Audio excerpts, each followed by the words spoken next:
All right, we are live on YouTube and also simulcasting live on Facebook. Welcome to Navigating the Modern World with Coach Eli. Glad you could join me this, I believe it's Thursday morning. It is Thursday, March 4th, 2021. If you're watching this live, if you're watching this on the replay, welcome to the show. Before we get started, let me make sure that the YouTube notification has gone out, and it absolutely has. And let me also make sure that it's rolling smoothly on the back end of YouTube and YouTube Studio, and it certainly is. And let me once again also check to make sure that Facebook is rolling well, as we are also simulcasting live on Facebook. It's rolling well as we are also simulcasting live on Facebook. Yes, it's working well. It's working well. Yes. All right. Before we go any further, let me just pay special props once again to this channel sponsor. That's the Discover Community Network. If you'd like more information on the Discover Community Network, please go below the description of the YouTube side of things, about a third of the way down, and check out both links. I'm still working on creating, a quick kind of like a bumper promo that I can use on these streams with my good friend Troy, as part of trying to streamline the process of getting to the point when I start these live streams or when I do my pre-recorded videos down the road. So check out the Discover Community Network below in the description section of the YouTube side of things. If you're on Facebook, most of you know me on that end, and you know how to find the Discover Community Network. Just go to www.discovercommunitynetwork.com and you'll find out more. That'll link you to every other aspect of this amazing marketing company run by my good friend Troy. Okay. Good morning, everybody. Good morning. Let's get right to it here, because we're going to be here for a while today. We're probably going to be here for, I'd say, at least 2.5, maybe 3 hours or more, because I have a special bonus I'm going to be sharing with you folks here today. And I know people are going to be coming in and out of the live stream. If you're watching this on the replay, it's going to be a long stream / replay video, so you can, catch it in spurts. I know it's very difficult for people to sit down at once watching a long video, but I'm going to provide so much valuable content here today that you can go back and watch this in segments when it goes to a replay if you can't watch it live completely all the way through. So anyway, the topic of today's stream is mixing business with pleasure creates irreversible conflicts of interest. One more time. Mixing business with pleasure creates irreversible conflicts of interest. We're going to be discussing that for the first part of the show. And then I'm going to take a quick break, probably about maybe 30 to 45 minutes in. And then I'm going to be playing a video from my former channel, Coach Eli, Uncompromising Business and Personal Relationship Coaching. I used to run years ago. And if you're here for the first time, I've actually re-uploaded that content to a new channel where those videos are not publicly available, at least at this point, but I've been using them in many of my streams to share with people what I used to do. And a lot of these videos I did on my former channel years ago are relevant to this day, and they can further contribute to the value of these streams. So I'm going to be dissecting a video that's called Our Dating Coach is a Scam, a response to Sandman's MGTOW video. One more time. Our Dating Coach is a Scam, a response to Sandman's MGTOW video. Now, if you don't know who Sandman is, he was more popular years ago before YouTube started to silence this type of content and demonetize it because of the way people were presenting it. It's not about, what you say per se. It's how you say it. It's about the context of how you present your information. And that's why I'm fully monetized. I pretty much say the same things that many other people have said in the past that have gotten them demonetized, but I'm a lot more professional and mature, and I don't use a lot of the hateful, expressions and words that other creators use. So that's the difference between, me being fully monetized and being able to talk about what I want to talk about compared to some of these other channels. But yeah, Sandman did an interesting video. This was almost 4 years ago, and I dissected it. My video response to him was an hour and 22 minutes and 17 seconds. I'm going to go through that entire video. I'm going to start playing it at the break, and then when I come back, we're probably going to be here for at least another 2 hours going through it. You're going to see my reactions to his video, and you're also going to see my current reactions to how I reacted to what was said years ago. So it should be pretty interesting. You're going to learn a lot because I am a coach, and part of my coaching involves helping people with their personal relationships. I'm also a business coach, but this is primarily about the personal aspect of things. So that's how this is going to go. I'll be engaging the chat throughout the show, and I'll be checking in on the Facebook side of things, which has not been getting a whole lot of traction lately. But on YouTube, it's been kind of hopping. So if you're on Facebook and you post something, I'll be checking periodically. Give me at least 10 to 15 minutes to notice that you're commenting on Facebook, and I'll get to you if you comment over there. Now, let's first and foremost. Actually, I want to mention one other thing here. I'm going to be doing another stream later today. I'm going to be doing a Walking with Purpose live stream later on this afternoon. I'm not quite sure what time it's going to be. Keep an eye on my channel. Look at my community tab, subscribe, bang the bell, select all notifications, so that way you'll know when I go live. It's probably going to be, I'd probably say somewhere around 5 p.m. Eastern, 2 p.m. Pacific. I'm going to be doing a Walking with Purpose stream. Wow. Oh my gosh. Mo Teague. Wow. Thank you for the $5 super chat. I did not expect that. Good morning, my friend. Look forward to another great show. Smooth run today. Smash the thumbs up, people. Wow, bro. I appreciate that. You didn't have to do that, but I appreciate that. So, and before I get to the actual topic of this stream, what I'm going to be discussing on my Walking with Purpose stream later today is problem resolution. I can't even get the words out of my mouth. Problem resolution. Okay. Everybody has problems. Everybody deals with conflict. We deal with things on a daily basis, right? Okay. But it's how we attempt to resolve those issues, which makes all the difference. So that's what I'm going to be talking about later on today on my Walking with Purpose live stream. I have not done a Walking with Purpose live stream for quite some time. So yeah, check it out. Like I said, subscribe, bang the bell, and keep an eye out. It should probably start around 5 p.m. Eastern, 2 p.m. Pacific in my neck of the woods. Another thing I want to mention here regarding problem resolution, I want to just share a little brief aspect of it before we get to the topic here on this show.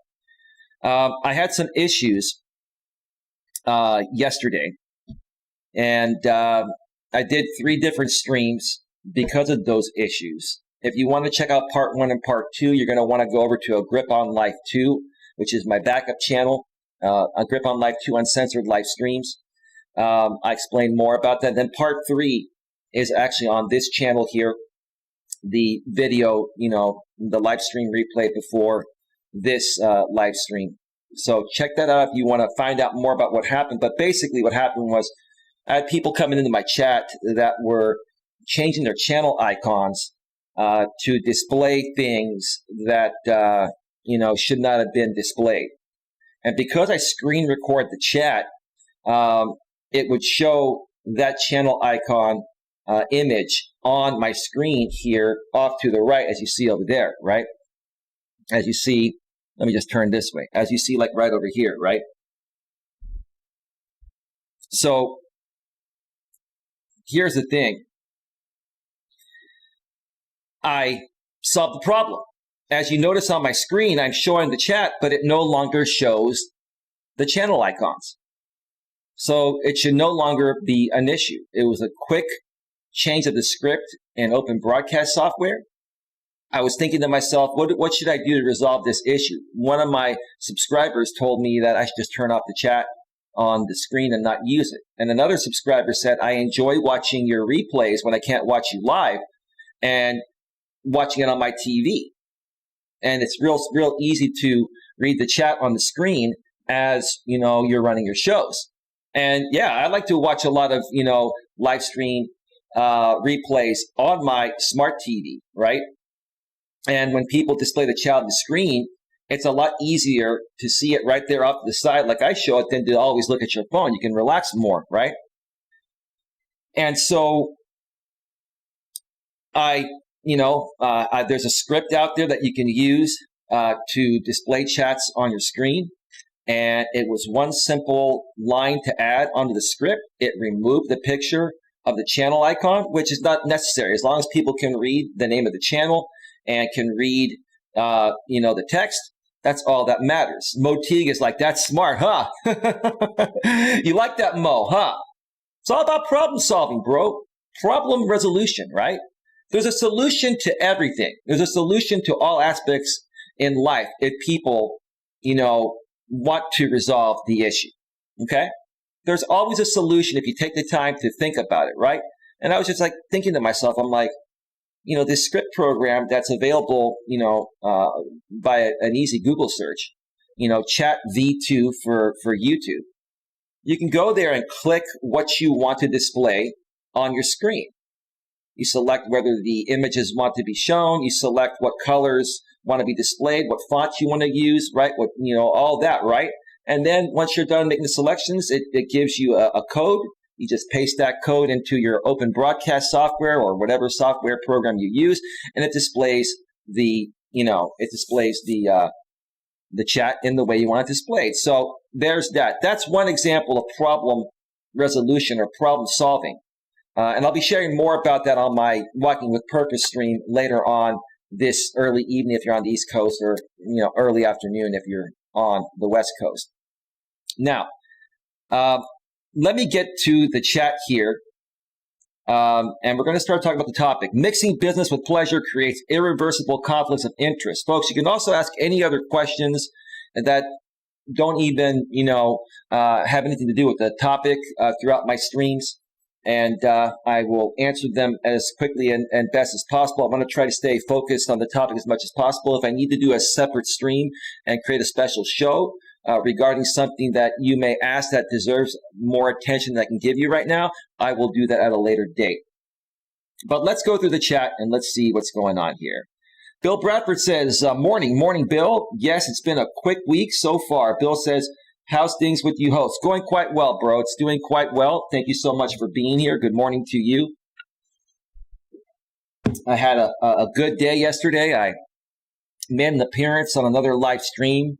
A content creator that I've known for a while, a blind YouTuber by the name of RJ Sandifer. I'm going to probably share a link to that stream on his channel once this show ends. But his channel is called Brutally Honest RJ. He misspelled brutally, within his channels, within the name of his channel as it's displayed on YouTube.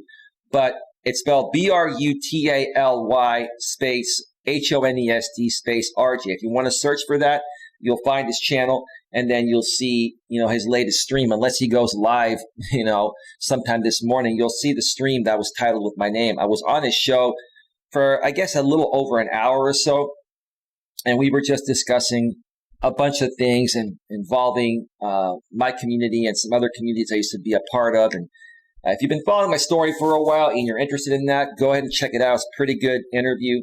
No, I did not get triggered. I was cool, calm, and collective, and I just, shared my thoughts about, many things there. But thank you for asking, Bill.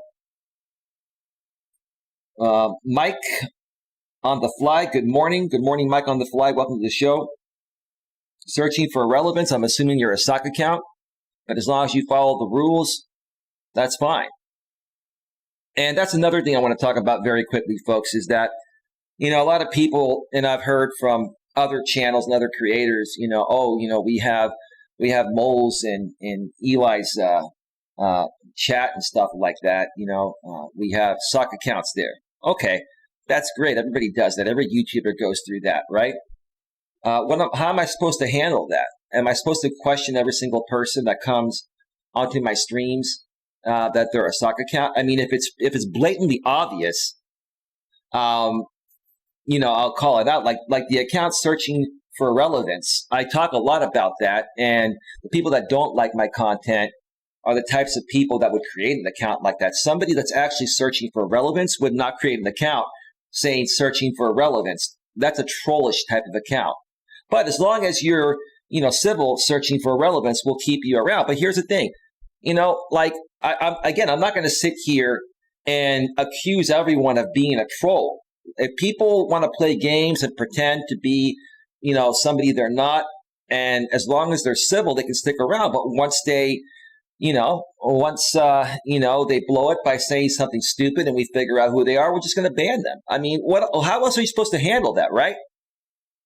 And everybody goes through that, right? So it's not a big deal.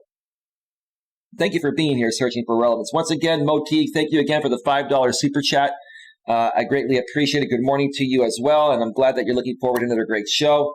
If you have any questions, bro, I'd love to get to know you. I'd also love to connect with you behind the scenes if you want, Mo. Mo, if you want to send me an email at coacheli@coacheliasmelas.com, I'd love to get to know you better, bro. And you seem like a really, really good guy. Did you find out about my channel, Mo, through American Dream? How did you find out about this channel? I'm just curious.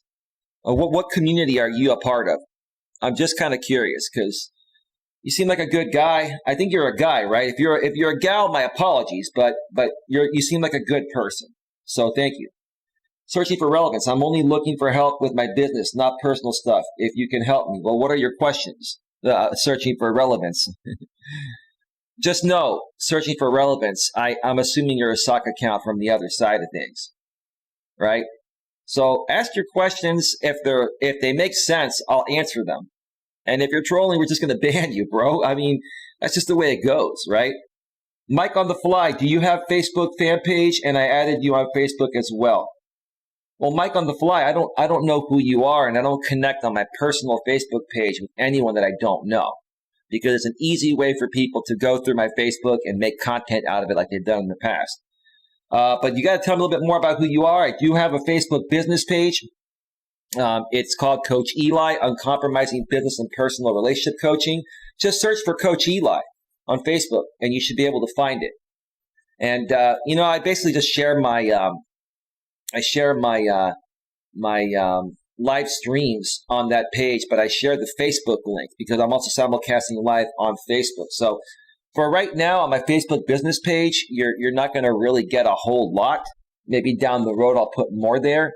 But all I'm doing on the business page is sharing my live streams that I simulcast, from YouTube over on the Facebook end of things. So that's that. Ian the Fly, do you want to be investigated, Eli? Don't ignore, delete my comments. I'm a big supporter of yours. Well, what kind of a question is that? Searching for relevance. I did a thumbs up. Well, thank you so much. Yeah, folks, please hit the thumbs up. I greatly appreciate that. Please like, share, subscribe, bang the bell, select the notifications. You know the drill. Moteague, that's smart. He says to remove the channel icon from the chat displayed on the screen. Absolutely. That's a great solution, says searching for relevance. It absolutely is. Moteague says, right. There's always an answer. You just have to find it. Right. I thought about it. I was kind of bummed out for, a little bit after what happened. I had to turn off the chat display on the screen because I know how valuable it is to many people that watch these streams on their smart TV, right? And I was thinking to myself, I'm a techie kind of guy. There's a solution to this. I bet if I go back to, the website that allows you to create this script, I can just turn off the channel icons. And the option was there. I did it. I tested it out, and boom, here we are. Problem solved, right? And it's all good. There's always a workaround to everything, folks. If you just look hard enough and try hard enough, and just not just say screw it, I'm just not going to do it, right? There's always a workaround if you look hard enough. It's just sometimes people just say, "Oh, forget it. It's not worth my time to seek a fix for it," right? Right. So, searching for relevance, I learned from you about 2FA. That's a good thing. Two-factor authentication or two-step verification, it's the same thing. Some platforms call it something different. Google likes to refer to it as two-step verification because a lot of people don't understand what 2FA means. So yeah, definitely get two-factor authentication or two-step verification on every single account. Your Google accounts, which are tied to your YouTube account, your banking accounts, your Facebook account, your Twitter, LinkedIn, all of these platforms offer two-factor authentication. Okay. Now it doesn't bulletproof you 100%, but it gives you an added layer of security. So for the most part, if somebody even gets your username and password for any one of your accounts, they're going to have to, figure out your 6-digit two-factor authentication code that's coming to your phone. And some people are saying, well, yeah, we can clone phones and this and that, right? That is possible, right? But it's highly unlikely. If you have two-factor authentication on, you basically reduce your risk of being hacked, I'd say by about 75 to 80%. And that's a huge difference, folks. That's a huge difference there. So I've known many people on YouTube out here that did not have two-factor authentication on. People got their passwords and boom, they deleted their channel. You don't want that happening to you. And, you don't want people getting into your bank accounts and other accounts and just screwing up your life. So protect yourself as best as possible. Searching for relevance. I'm glad that you got some value out of that. So I'm glad. Thank you for being here. Bill Bradford, my typing is bad with the predictive text. Yeah, I can't stand predictive text as well, but it is what it is. Sometimes it makes it easier and sometimes it makes it more difficult. Searching for relevance. Oh, wow. You stream with others. Networking is essential. Absolutely. Absolutely.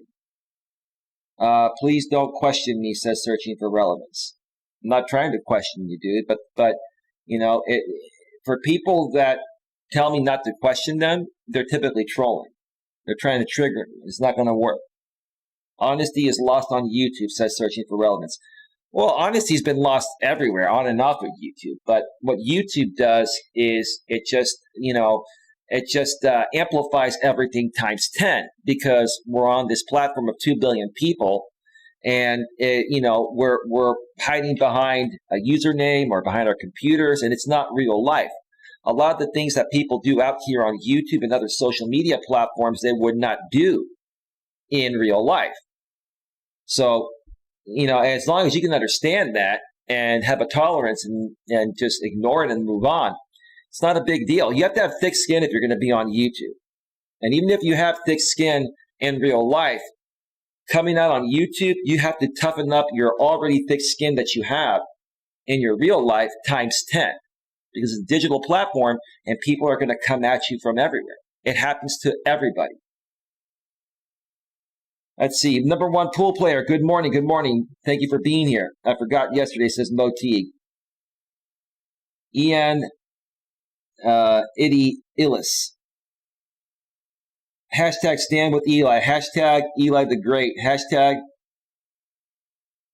I investigate. I'm not quite sure what that says there. Anyway, it's all good.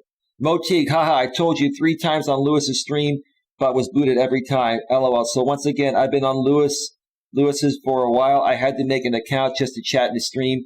Never chatted before him. Mo Teague, not trying to get too personal. I'm not trying to dox you or anything, but are you in the U.S. or what country are you in?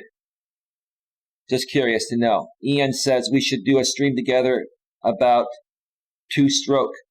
I'm totally down for that. I'll check out your channel after the show, and I'll reach out to you, bro. I'll send you an email if your email's available on your channel. Sounds good.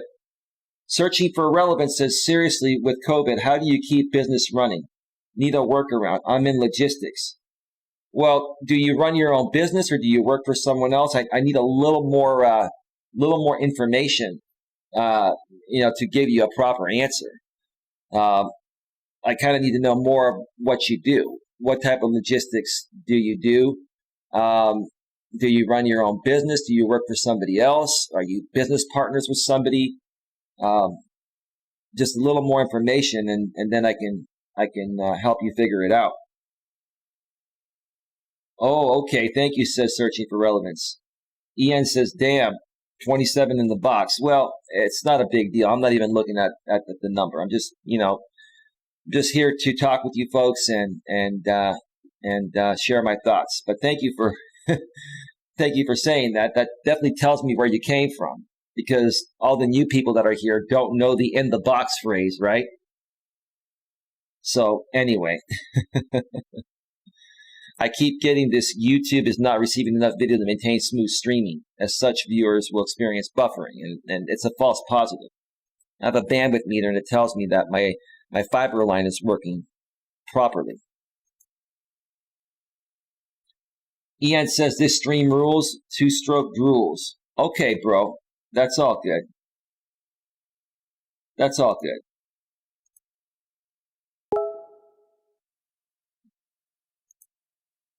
Let's see here.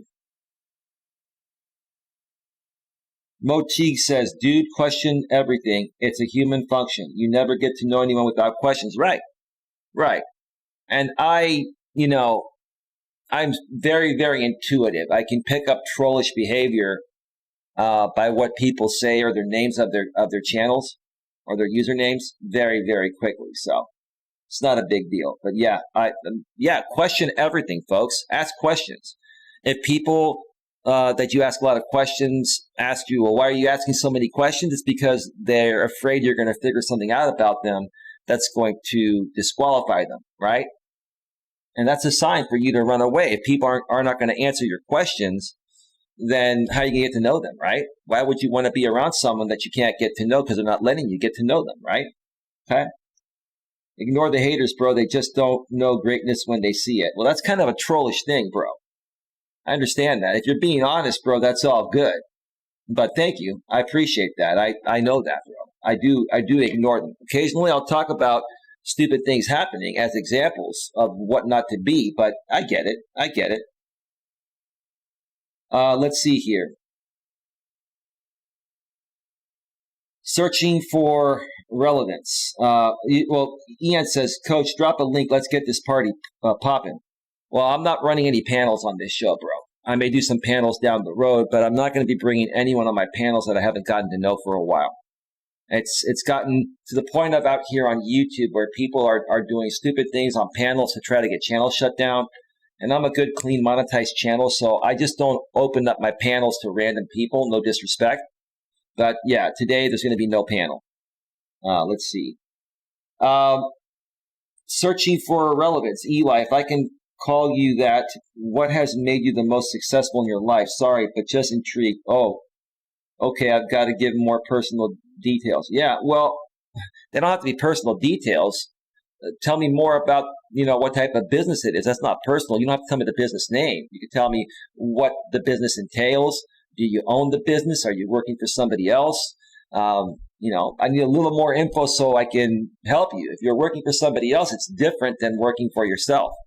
So that is that. What has made me the most successful in my life? Well, I'll tell you, that's how I grew my insurance business before I started my coaching business 4 years ago. It's networking. It's going out there and meeting people, shaking a lot of hands, kissing a lot of babies. I love talking with people, right? And you make a bunch of friends. That's all it is. You go to networking. I used to go to networking events in person when they were the thing to do before everything went online and before COVID hit, right? And I would talk to a lot of people. And I also ran my own networking events. So I would invite some of these people to do public speaking gigs on my platforms. They would invite me to speak on their platforms. And a lot of those videos that I did when I ran my own organization, or even when I was a guest on others' platforms, if you Google search, if you YouTube search Elias Melas, I have a channel that's been around for almost 12 years. I believe it's youtube.com/Elias Melas. It has one of the old school user links that they no longer offer because that's an older channel. There are a lot of those videos there. And then some of them are also on my organization's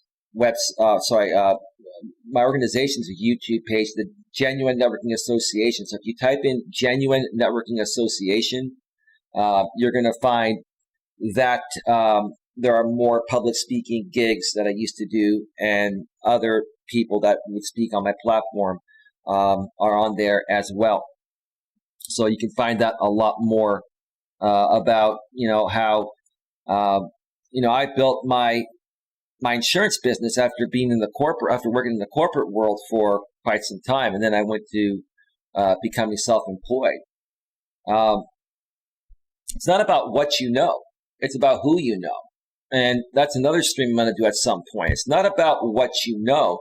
It's who you know. And that applies to all aspects of life, whether you're running your own business, whether you're, working for a corporation.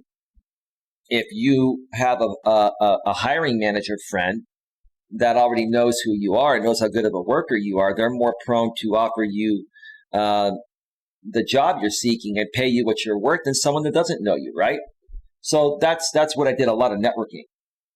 And I still do that to this day, but more so online. But I built a pretty big network of people. And I connected with those people on Facebook and LinkedIn. You've got to leverage LinkedIn. You've got to leverage Facebook. You've got to leverage social media, folks, but leverage it in the right way. Make good friends and business contacts as well. Let's see. What's in the box? It's a fancy way of saying how many people are on the live stream. There used to be a content creator by the name of Chris Cantu years ago that used to run these hyped up type of live streams to a group of men that were unhappy that women have risen up, and a group of men that have gone through divorce and went through a lot with their marriage. So this guy would get on a stream and say, "We got 50 in the box, 50 soldiers in the box, 50 soldiers in the box." And so I was kind of making fun of him. I started just saying, "Got 40 in the box, 80 in the box" on my former channel, right? And I kind of used to do that on this channel as well. But it's become like a coined phrase that I've used stemming off of that guy that started it years ago. And some of the people that have been following me for years, stemming back to my former channel that's no longer around, they know what that means. Oh, I'm still getting that error on the back end of YouTube. But let me know, is the stream running smoothly, folks? It should be.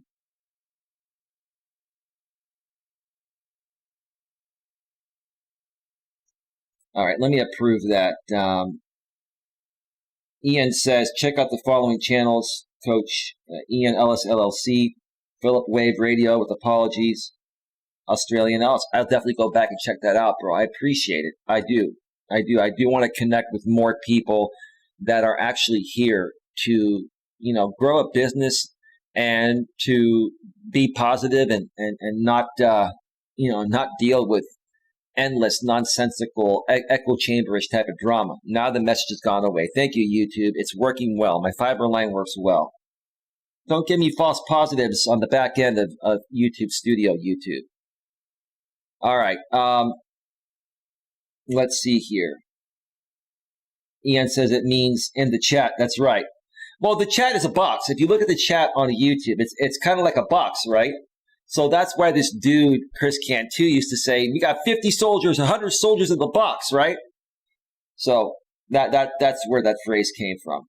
May I ask a question? You can ask any question you want searching for relevance. Motique, I thought a troll was a short, gross thing under a bridge. Well, yeah. You're referring that to like the movie Trolls, right? And yeah, it's just the phrase troll has been just coined that because what do actual trolls do? They just walk around everywhere and they just kind of like get involved in everything, right? So, that's why out here on YouTube and social media, people that aren't here to really create any content or really, participate in the positive way, they like to stir up the pot. So they create a fake account and they just go from channel to channel to channel or, social network to social network. And they just, stir up the pot just to get a reaction. That's all it is. That message keeps coming back. I think YouTube's having some issues this morning. Hopefully things are going to keep rolling well. Are there a lot of trolls on YouTube? Oh, Bill, YouTube's infested with trolls. I think the whole internet has a bunch of trolls, right? And when you first come out here on this platform and you just want to run your channel, you have no idea how the trolls are out here. And I heard about trolls before I came out on YouTube, but I really didn't understand what they were or how effective they could be on YouTube. And I've learned how to manage these trolls. Like right now, there may be like 30 people here, almost 30 people on this live stream, right? Most of them are probably trolling me from, a group that doesn't like me, right? And they want to be able to troll me harder. But what I've done is I've locked down my channel. I use Nightbot and I have the YouTube block words list, and I came up with a list of words that they've used before that, they will try to hit me with again. And I blocked those words. So it's much harder for them to troll me. But when I first came out here on YouTube, like there's no way. I didn't know how it worked. I had to learn all of that. And then I had to figure out, how to block all of that without completely shutting down my chat and not allowing people like you to chat. So that's why you're not seeing a whole lot of trolling right now. There's been one troll in here already, maybe a couple. But if I didn't have that security, it would be like 100. I'd be getting troll bombed. I wouldn't be able to run my show. And right now, I don't have any moderators here, so I'm moderating the chat myself. Let's see. Ian says, I'm sincere. We do investigations. That's cool, bro. Into people who do dastardly deeds. You would love them. Dude, I'm going to check it out. No, seriously, bro. And I'd love to work with you on some stuff. Let me check you out later tonight. Give me a day or two to get back to you. I'll email you from my professional email, Coach Eli at coach@eliasmelas.com, and we'll make it happen. Just know, I've got my trolls. You probably have yours. My trolls, if we work on something together and we go live on your channel, they're probably going to hammer your chat. They're probably going to tell you all these things. I'm sure you know how that works, bro. As long as you can handle that and know that I get trolled pretty hard and we can just ignore it and block them and move on, I'm all good with that, bro. I'm all good with that. We can ask you questions and you'll answer. Absolutely, Mo. Ask me anything. Bill says, I buy all my insurance online and have done for many years. That's good. That's good. And that's why that's one of the reasons why I stopped selling insurance, because a lot of it has gone online. And even though, I was a broker, I was able to compete on price and coverage. Everything's going online regarding that aspect. And I honestly think that, insurance brokers, I honestly think that anything that can go online and, become easier online, it's headed that way, right? I don't know if you folks have heard of what's been happening with Best Buy lately. They laid off a lot of employees, but they're still very profitable. Why? Because they're focusing more on their online business. Best Buy and a lot of companies are downsizing because they're taking after the Amazon model. They're like, okay, why are people going to come into Best Buy, okay, and spend all this money and buy our protection plans and do this and that when they can just go to Amazon and get the same thing at the same price or cheaper and get it shipped to them within 2 days or less, right? So you're seeing a lot of things adapt to online, But here's the thing with insurance. Insurance is a serious thing. You have to be properly covered, right? And while a website can try to be an insurance broker or insurance agent and explain it to you, there's no one better than a professional licensed insurance agent or broker that can help you find, the right solution, right? So you're not underinsured or overinsured, right? The last thing you want is to be underinsured and something happens and you're not fully covered. That's going to put you in a pretty bad position, right? So that's the only thing I'd be concerned about buying insurance online. But most of these companies have their websites set up in a way to ask you questions regarding your risk. You got to look at your liability exposure is basically whatever your net worth is, right? So whatever your net worth is, you need to have at least that much insurance coverage, right? Because let's say you harm somebody, right? Let's say you injure somebody, right? They can sue you for everything you've got. If you don't have insurance, you're going to lose it all, right? If you're not properly covered, you know what can happen. It's going to the rest will have to come out of your pocket, and they could bankrupt you, right? Searching for relevance says,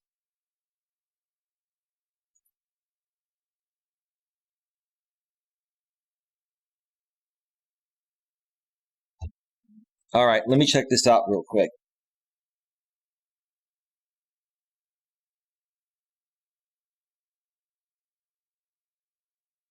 And they could bankrupt you, right? Searching for relevance says, give me a second, folks.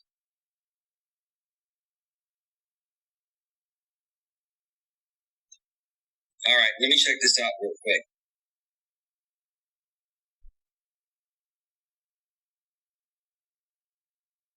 Yeah, I'm sorry, folks. Sometimes the YouTube servers have some issues. Searching for relevance says, give me a second, folks.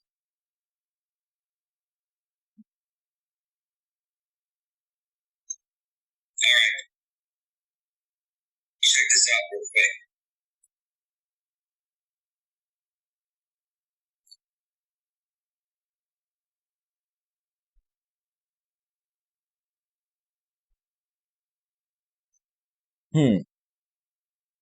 Yeah, I don't know what's going on here. Yeah, I'm sorry, folks. Sometimes the YouTube servers have some issues. Searching for relevance says, give me a second, folks.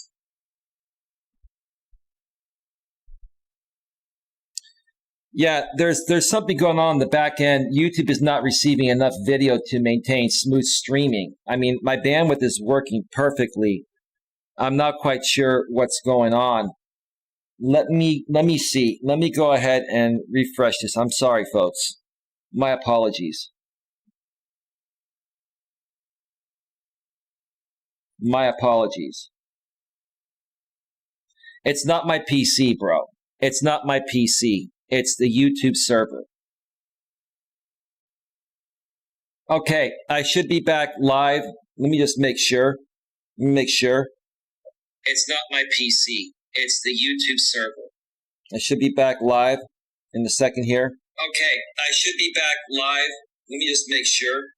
It's not my PC. It's the YouTube server. I should be back live in a second here. Okay, I should be back live. Okay, let me make sure Facebook is running again as well.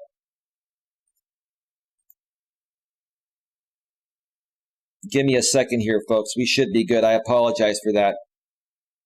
I'll explain what happened, folks. I'm a master at this stuff. I can help anybody work through this stuff. Nothing to worry about, guys. Nothing to worry about. I've been doing this for a while. I'm a techie type of guy as well. And I've experienced this before. I know how to fix it. About, guys. Nothing to worry about. See, even Facebook is back.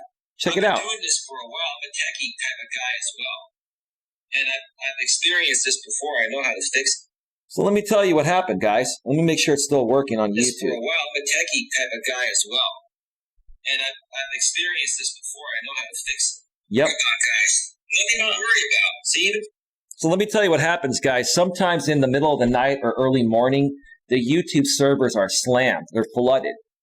And what happens is you get on a bad connection to their server, and all you have to do is shut down. I use open broadcast software. You shut down your open broadcast software, and I know there are plenty of trolls here. It's not a big deal. They can have fun, enjoy the show. It's all good.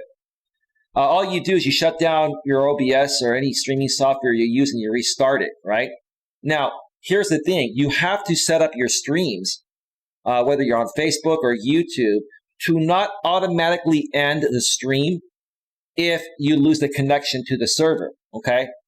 So because I have to manually shut down my streams, let's say the YouTube server goes offline, right? Or my computer crashes. It's going to show the buffering on your screen, and it's going to say live stream offline. But as long as I have it set to not close out the stream or end the stream automatically when the connection is lost, as long as you come back within a reasonable amount of time and start restreaming, it'll leave off where it left off. So for example, if you're watching this on the replay, you're going to see probably there was some buffering issues throughout part of the show. And then you're going to see the part where I went offline. You're going to see a splice, and it's going to leave off right when I came back online. That's how it works. So are we still looking good? I've got no issues on the back end of YouTube anymore. I will. I actually did a tutorial on OBS, but I did not explain this part. But I'll tell you what, I will. I will create sometime this month when I get to it, I'll create a pre-recorded video on how to take care of this issue. But it looks like we're good. Sometime this month when I get to it, let me just make sure we're rolling in 1080p. On how to take care of this issue. Okay. Yeah, we're good. Yeah, it's funny. One of the trolls came in, and this is so funny. These people, and I wasn't even going to address this, but it's comical to me. He's like, we're DDoSing you. DOS stands for denial of service, right? He's saying we're DOS attacking you, Eli. We have your IP address. No, you don't. No, you don't. Because let me tell you something, trolls. I've got great security, right? Number one, I've got my AT&T router that has a built-in firewall. Then I have that going through my Linksys router, which has another firewall. And then I even have McAfee Total Protection. And I've got it set up. It's bulletproof. People have tried to DOS attack me and do these things. Listen, you're messing with the wrong guy. These guys have tried to send me phishing scams to get my username and password. You're messing with the wrong guy. Try again. Try again. Or just move on with your life and do something productive. Teach people how to prevent from getting DOS attacked instead of trying to DOS attack somebody that is bulletproof.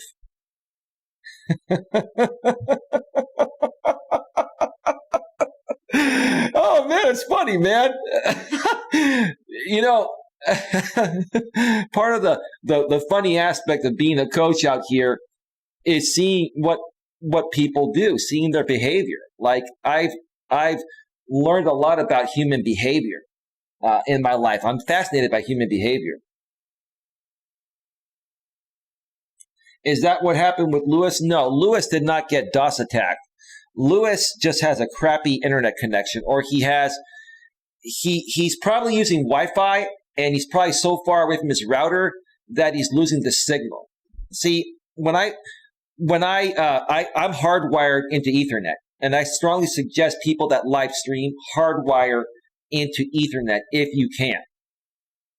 And I have a fiber line, and I've got a great router, and I've just got it all set up properly to the point of where there's going to be no buffering. The only time there's buffering on my end is when there's an issue with the YouTube server or the Facebook server.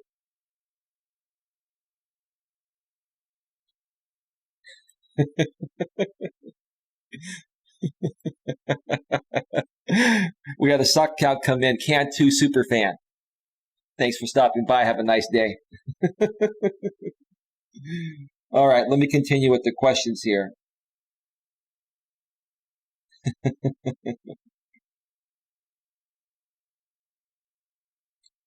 All right. My Best Buy here has no stock in store since virus. They're not restocking because they're going online. They're not saying a lot about it, but some content creators out here on YouTube have talked about Best Buy. Most companies, folks, are going online. I mean, why are you going to go to a store and buy a 70-inch TV, and then you have to, transport it to your place and get a truck or rent a U-Haul, right? When you can have it shipped right to your house or your apartment or wherever you live, right? That's what's happening nowadays, folks. And if you're running a business and you haven't adapted to, going online, you're going to be out of business. That's just the way it is. Bill said earlier when the issues were happening, maybe YouTube's having technical problems. They were. It was a bad connection to their server because at the time that I started my stream, the server was probably flooded. So I shut down OBS, restarted it, and we're golden. We're back. It's all good. It's all good. No big deal. No big deal. Mo says that would be great business insurance for YouTubers and people who's caused them to lose money. Just my weird mind working. I can talk about insurance at times. It's a boring subject, but it's part of my coaching, and I'm still a licensed insurance agent. I'm going to always renew my licenses. I'm just not selling anymore. But I understand the business, auto, home, commercial, condo insurance, renter's insurance. I also have sold life, health, disability, and long-term care. I have a property and casualty and life and health license. But it's pretty boring to talk about, everyone. So unless somebody asks specific questions and there's a huge demand for it, I probably won't do a specific stream on that. But if you have questions in the chat throughout any stream I do, feel free to ask. Maybe you should reboot your PC and modem. Well, no, I already fixed the issue. I've dealt with it before. I didn't have to do any of that. It's all good. We're good. We're back.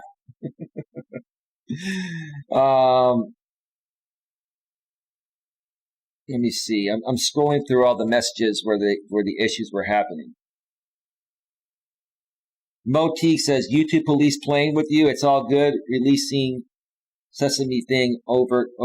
No, it wasn't the YouTube police. It was just an issue with the server. But I think you folks get that by now. I'm just catching up on the chat. LOL, never seen this before. It happens. It happens. If you spend enough time watching live streams, you're going to see connection issues all the time. I typically don't have them because I have a good connection. I have fiber, 1,000 up, 1,000 down, and I'm plugged in through Ethernet. But most other YouTubers that have connections, they have connection issues, which is what I'm trying to say. They have those issues because they stream off of Wi-Fi and their laptop or desktop or phone is too far from the router. And they're getting that signal will fluctuate. And when that signal fluctuates to a low level, it'll buffer. So if you're going to use Wi-Fi to stream, you want to be as close to your router as possible. If you're going to stream, though, technically you should be streaming from Ethernet. You should be plugged into Ethernet. But not everyone has that luxury. So that's what happens. Let's see.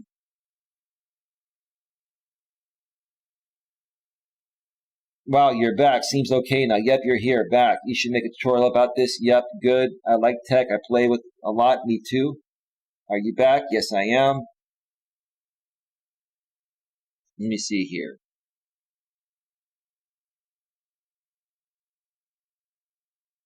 So another issue I need help with. Okay, yeah, what's up with that? Searching for relevance. Bill Bradford says, yes, when I use the Wi-Fi with my cell, I noticed it isn't a reliable signal. Yeah, that's because you're probably too far from your router. If you're going to use Wi-Fi from your cell phone in your place, you want to make sure that you're on the 2.4 gigahertz network. Even though, your internet speed will be a little bit slower than being on the 5 gigahertz network. The 5 gigahertz network is faster and less interference involved with it, but the signal doesn't travel as far. So if you're going to use your cell phone on Wi-Fi and you're more than 50 feet away from your router, 100 feet from your router, you need to make sure that you're on the 2.4 gigahertz network, because that can pretty much travel anywhere up to 150 to 300 feet, depending on, the place where you live and how many walls it has to penetrate through and what can interfere with it. But even if you're on the 2.4 gigahertz network, you still want to be as close to your router as possible if you're going to stream from your phone or watch streams from your phone. You need to have enough bandwidth to keep the video flowing smoothly. Is about insurance. Is that you can ask anything you want. I'm gonna talk about mixing business with pleasure here in a few, and then continue moving forward. I hate how the stream died. I'm confused. Isn't it funny? We're talking about networking and we get connection issues. Yeah. Well, we're back now. I explained pretty much what happened. George says, I'm too poor to need to travel far. I only have a 1-bedroom apartment. LOL. Doesn't make you poor, bro. There's nothing wrong with living in a 1-bedroom apartment. You should have absolutely no Wi-Fi issues. If you're living in a place that's 500 to 700 or 800 square feet or smaller, you're going to have no issues. 0 issues. And that's square feet. So you're typically never going to be further away from your router than 100 feet, probably, for the most part. So, anyway. My apologies, I just missed a bit. Yeah, no problem, man.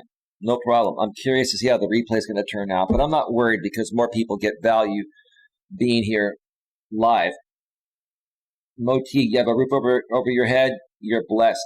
Mo, I was asking you earlier. Yeah, live cheap and save money if you can. Yeah, live as cheap as possible. I mean, I'm in the same position here in the Bay Area where I live, San Francisco Bay Area. It's more expensive than most other places to live on the planet. But you know what? I budget myself well, and I hear you. I'm trying to live as cheap as possible in one of the most expensive areas on the planet to live in. So I understand how you guys feel. I get it. Trust me. Damn predictive texting. So Mo, if it's not too personal, what country are you in? Are you in the U.S. or are you in another country, or East Coast, West Coast? I'm not trying to dox you. I'm just curious because you seem to be a good guy, and I'm glad that I met you through Lewis Fuller's stream. I agree with you there, host. Yeah. Oh, yeah. Absolutely. Okay. So let's just talk a little bit about mixing business with pleasure. And I'm going to take a quick break, and I'm going to start that video.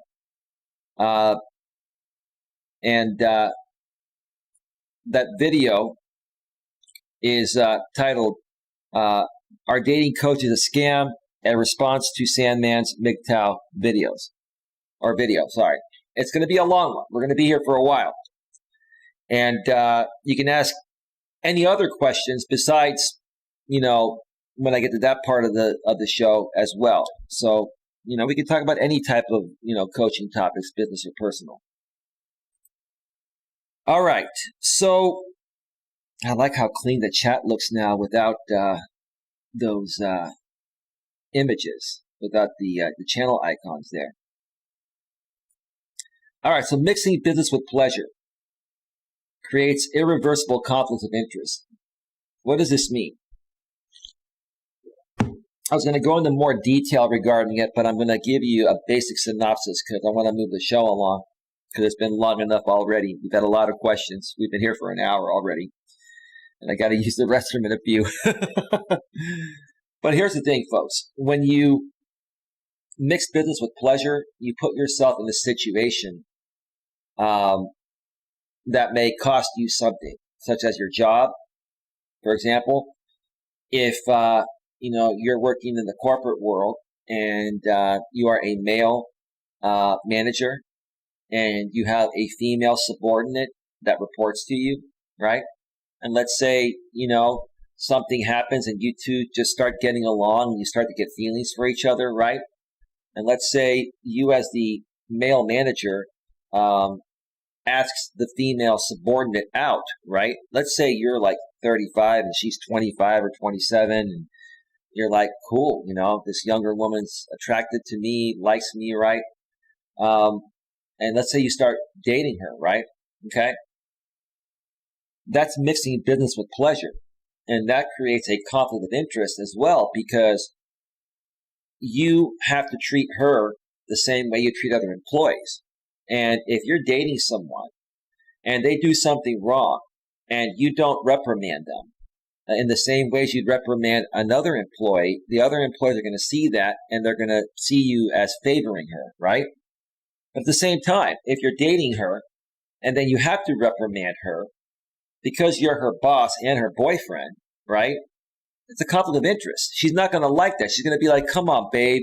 You didn't have to write me up for doing something wrong at work. You could have let that slide, right? Do you see what it creates, right?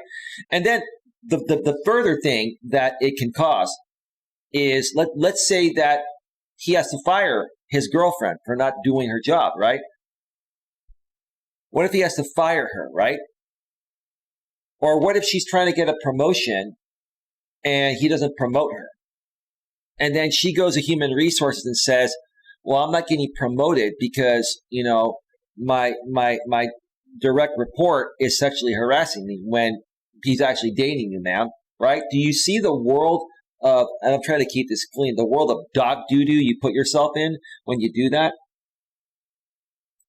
Well, yeah, I'm glad you're mentioning Como, because that's another thing I'll talk about here too. Someone needs to tell Como about mixing business with pleasure. I was going to talk about that and I forgot. Thanks for reminding me. So Andrew Cuomo and Governor Cuomo. Look, do I honestly think that Governor Cuomo sexually harassed these women? Okay? This is me being honest. I don't think he sexually harassed these women. Okay? Do I think some of the things that he said were inappropriate? Or some of the things he did were inappropriate? Yes. But it's just because he's in that position, right? When you're like a leader, especially in the government, and you have a staff, and, you have women in their mid-20s or early 20s, they're legal adults, right? But they're staff, right? And you're this older guy, and you ask them things like, would you ever date an older man or stuff like that, right? Are you into older men? Even if your intentions at that point were just to kind of test out the waters and see what they would say, or you're curious, right? You're putting that employee, your subordinate, in a very awkward situation, right? And you figure a guy that has the experience, of Andrew Cuomo would have already realized that before going down that route. But sometimes, sometimes men are just so unhappy with their personal lives that no matter, even if they know what's right and wrong, they kind of just lose it for a second. And they're like, okay, I'm going to ask her this and I just don't care what happens, right? And something probably will more than likely not happen because I'm the governor and, none of these women are going to try to question me because it can affect their job, right? That's what he was probably thinking, right? But lo and behold, look what happens. The last time I checked, 3 women have come forward. Now, I don't know if a 4th one has come forward. I didn't keep up with the story yesterday, but as of a few days ago, 3 women have come forward, right? And now he has to deal with being investigated. And I guess what I heard the latest is, that's right, I did hear the latest, I think this morning, he's not going to step down. He apologized for what happened, but he's not stepping down. Yeah, do I think he's an idiot? Here's the honest thing, guys and gals, okay? But I know there are more guys here right now. All of us guys have been an idiot at one point in our life or another, right? So can I blame Como for being an idiot or for making a mistake? And on that aspect, no. But it's where he made the mistake. It's the position of power he's in, right? Like if you're working for a small company in your hometown and you make that mistake, like with a subordinate as a manager, you make that mistake with a subordinate, a male manager and a female subordinate, for example, right? Yeah, you're probably going to end up losing your job. Something will happen, right? But it's not going to be a big deal. But when you're a governor, which is a public figure, and has a lot of attention on you, a lot of focus on you, and especially because your brother is a CNN anchor, Chris Como on CNN at night. Okay, Como Live, you're going to have the spotlight on you because of your position. So you need to think twice before you do something like that. And I learned that lesson, guys and gals, at a young age, because at a young age, I had a friend of mine who was a manager I was working with. I'm not going to share where this was. And he basically was a really friendly guy, and all the ladies liked him, and he was a pretty cool guy. But he said something at one point, and without getting too far into it, he asked the lady that he was talking to was on the phone with a friend, and he basically asked something about her friend if she enjoys doing a certain something, right? Meaning, something that happens in the bedroom, right? It was very inappropriate, right? He was just joking around, right? Because he would joke around with that woman that was on the phone with her friend for a few minutes during a slow period of time. He used to, the story that I heard from him, he used to just, be a little bit flirty, and he knew this woman that was on the phone, and we were allowed to make personal calls when there was, slow time, as long as we weren't on the phone too long, right? So what ended up happening is that, the lady on the phone said that to her friend, and then her friend went and reported it and to the higher ups in the company, and then the higher ups ended up suspending him. And then, I think he either got fired or he resigned or something, right? You got to be very careful with what you do. And seeing that happen to him, I learned my lesson from that mistake, to the point of where even if you're just playing around, right? He was just joking, right? He was just joking, right? Sometimes when you joke, or many times when you joke about something like that, it just takes that one person. And if it's a female and involving a male, all she has to do is report it. And every single time, as a guy, you're going to lose your job for sexual harassment. So that's the same thing that happened to Como. I don't know if he's going to lose his job or not. Maybe maybe he'll be forced to resign. I don't know what's going to happen. That's yet to be determined. But as of right now, he's not resigning. He has apologized. He has acknowledged it. Do I think he sexually harassed these women? No. Do I think he said inappropriate things? And then that picture where he was, kind of like holding on to the young woman in her mid-20s, maybe she was in her early 20s then, in this way, that's probably a little inappropriate. I mean, would I consider it sexual harassment? No. He wasn't grabbing her in a sexual way, but it's still going to come off a little bit creepy, right? I get it. I would never risk that, folks. Hey, Will, how you doing? Not So Nerdy Gaming's in the house. Welcome to the show. We're going to be here for a while, bro. Welcome to the show. I'm glad the stream is running normal again.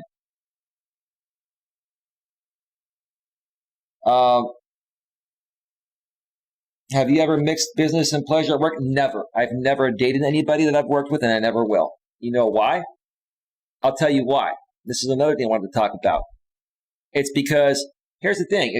Let's say that, you're working for a company, you're not a manager, and then there's another woman that's not a manager that you're interested in, right? So it doesn't matter whether it's a manager and a subordinate or two subordinates getting together, right? Okay. Let's say you date somebody from your work, and then after a few months, it doesn't work out, and you want to break up with her, but she doesn't want to break up with you, right? So you break up with her, you have to see her at work every day. It's going to be a lot harder for you to process the breakup and a lot harder for her to process the breakup if you see each other every day. The best way to process the breakup is to spend time apart and to just, not see each other, right? It's going to make things very, very difficult. And it could almost come to the point of where if this woman really wanted to play the system like a lot of them do nowadays, she could say, just because you broke up with her, she could say, well, this guy made advances to me and towards me, and I didn't really like them, even though she really liked you and, she was with you legitimately, right? Because you broke up with her, who's to say that she wouldn't go and try to get revenge on you by trying to get you fired for sexual harassment, by making something up, which they would probably believe, right? So why are you going to put yourself in that position, right? Why would you put yourself in that position? You tell me. I'm sorry if that was too personal. No, bro, nothing's too personal for me. I'm an open book. I can't help people unless I share my stories, bro. You can ask me anything you want. Thank you again for the $5 super chat earlier, bro. You did not have to do that. I appreciate you, dude. Mixing work with play isn't a good idea. It's not at all. It's not at all. Searching for relatives. I've been that girl. You are so right. So you're female. Okay. I've been that girl. You are so right. Why are you going to give a woman the opportunity to get revenge on you, right? Women are emotional beings. They respond to everything emotionally based on how they're feeling in the present moment, right? And if you have to break up with a woman because it doesn't feel right, why are you going to do it in a way where she can get back at you, even if it's not the right thing? Don't date anyone in the workforce. Don't date anyone that you work with, because it's going to cost you in the end, especially if you're a guy. Okay? I'm not saying all women are like that to play the system that way, but a lot of them are. So why would you put yourself in that position? When I used to work, when I wasn't self-employed and I was in the workforce, there were a lot of women that wanted to date me. And, I basically just told them, hey, I just don't want to mix business with pleasure. I told them, hey, you're amazing, right? And I bet we have a great time and maybe something good would come out of it. But with no disrespect, I would always say, I don't mix business with pleasure. Hey, maybe down the road, if we're no longer working together and we somehow find each other, then maybe we can try at that point, right? You don't want to put yourself in that position, because without your job, you lose all of your livelihood. Why are you going to put your livelihood at risk? Over a relationship, over somebody that you're working with that happens to be cute and maybe, you know what I'm saying, right? I don't have to go any further. I think you guys get the point on that. Mo says, I think he'd wore out his relevance and someone wants him out. Possibly. Remember Bill Clinton and I didn't have a sexual relationship with, that's Monica Lewinsky. I did not have sexual relations with Monica Lewinsky. Well, I mean, later on, it was admitted that he did. And, yeah, I did vote for Bill. I actually liked what Bill did for our country back then. He did balance the budget back then. But, yeah, that was wrong. That was wrong of him to do so, right? And if I remember correctly, he got impeached, but obviously, he stayed in office. And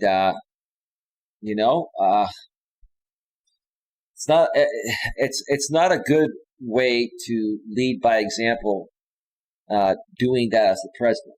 Now, do I think other presidents have probably done that? Sure, and they've gotten away with it. But come on. I mean, as the president of the U.S., it's your job to set the example for all Americans, right? Whether they're left, right, down the middle, male or female, doesn't matter. You are there to set the example. So yeah, I wasn't happy at all, even though I voted for Bill and I thought Bill did well as a president. I don't condone that. I don't condone that behavior from anyone, even my closest friends. Like I mentioned before in the past, guys and gals, look, I had to remove an 18-year-old friend from my life. We were closer than any other friend, right? We were very close. I had to remove him because I didn't like some of the things he was doing, right? So I get it. Great question, Bill. Thanks for asking. He should have been thrown out of office. He probably should have. To be honest with you, he probably should have. But here's the thing. I thought he did a good job as president, which is the only reason why I was like, okay, all right, let it go. But the principle of the matter, leading by example, he failed us there. He did. He absolutely did, Bill. I like how your name's the same as his, Bill Bradford. Brutally honest RJ, at a grip on life. I am not here to troll you. I'd like to know what happened with you and the lady you were speaking with. Would you, RJ? I'll tell you what, RJ. I'll tell you what. I'll share that story. I'll share that story probably on the next stream when I actually go live from the field today. First time in a while. I'm going to do a Walking with Purpose live in the afternoon. But RJ, are you still here? Let me know. And let me make sure that that's actually you, RJ. Let me see. Let me see if that's actually you. Yeah, it is you. RJ, have you realized that your channel name is misspelled? Brutally is 2 L's, not 1. But did you just spell it that way and you're just going to leave it that way? BRUTALYHONEST, RJ. And RJ, let me ask you this, RJ. Let me ask you a question here. When I'm done live here, it's going to be a while. I'm probably going to be on for another at least hour and a half or 2 hours. When I'm done here, RJ, in about 3 hours, you want to talk a little bit on your channel? There's a lot that's transpired since yesterday, and a lot of it's pretty good. If you want to have a civil one-on-one conversation, just you and me, there's a lot I can update you on that I would rather not talk on my channel, but we can talk about it on your channel, and I can help you out. Get you some good traction. Do you also know, RJ, that your entire stream was re-uploaded by Liking Theory on his channel? Did you give him permission to do that, or did he just do that on his own? And he's got almost 500 views on that. He's got more than twice the views re-uploading your entire stream. If you gave him permission, then that's cool. No big deal. But I'm just wondering. Hey, Will, how you doing? Not So Nerdy Gaming. Sorry, I lost connection. Literally says searching for relevance. Well, glad you're back. Moti, why did my message get deleted? I did not say anything bad. I don't know. It could have been Nightbot or it could have been the Google moderator. I don't know. Sometimes the Google moderator will moderate things. I don't know. Mo says men want to be wanted, women need to be needed. That's a good way to put it, bro. Do I need a woman in my life? No, but do I want one? Absolutely. I enjoy the company of a woman. It's a mindset. It's a non-desperate mindset. Mo, I like how you think, bro. Bro, I got to get to know you behind the scenes, man, and maybe bring on a panel sometimes. I really like who you are, man. You seem to be a good dude. Searching for relevance. Work hookups don't work. Such a headache. Absolutely. Absolutely. Brutally honest RJ had a grip on life. Family and business do not mix. Well, that's true, too. That's true, too. Some family businesses can work, but most of them don't because, it's like your family. You see each other all the time. Then you have to work with each other, right? You never get any breathing room, right, RJ? Really, some women are good. Yeah, some women are good. No, they are. No. I'm not saying all women. Hey, I'm not criticizing women. I love women. And I'm not saying that it's not only women that play the game. Men play the game too. It's just women have an advantage at playing the game over men, in my opinion. So look, I'm a fair guy. Trust me, I'm a fair guy. I've been around the block a few times. I'm 47. His actions humiliated the nation. Absolutely they did. You're talking about Bill Clinton still, right? He got caught, so he should have resigned. Probably. He should have. He should have. Okay, I got to go to work. We'll have fun searching for relevance. Take care. Hopefully we'll see you again soon. I agree with you, says Bill.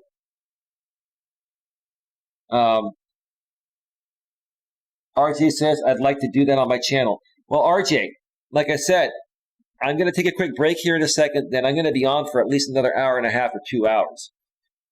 Unless I cut that video short that I'm going to be playing here. I'm going to be doing, I'm going to be sharing a video from my former channel called Are Dating Coaches a Scam? A Response to Sandman's Reaction video from my former channel. It's an hour and 22 minutes long. I'm going to try to get through the whole thing. I may cut it short. But RJ, if you would like to do that stream, then it's going to be, let's see, what is it? It's 9:39 in your neck of the woods. It's probably not going to start till about 12 noon your time. But RJ, you didn't answer my other question. Are you aware that the Liking Theory channel has re-uploaded an exact copy of your live stream where you had me on the panel yesterday with almost 500 views, if not more than that now? And quite honestly, RJ, I don't think that's fair to take away those viewers for you. He didn't do any commentary on it or anything. Did you give him permission to do that?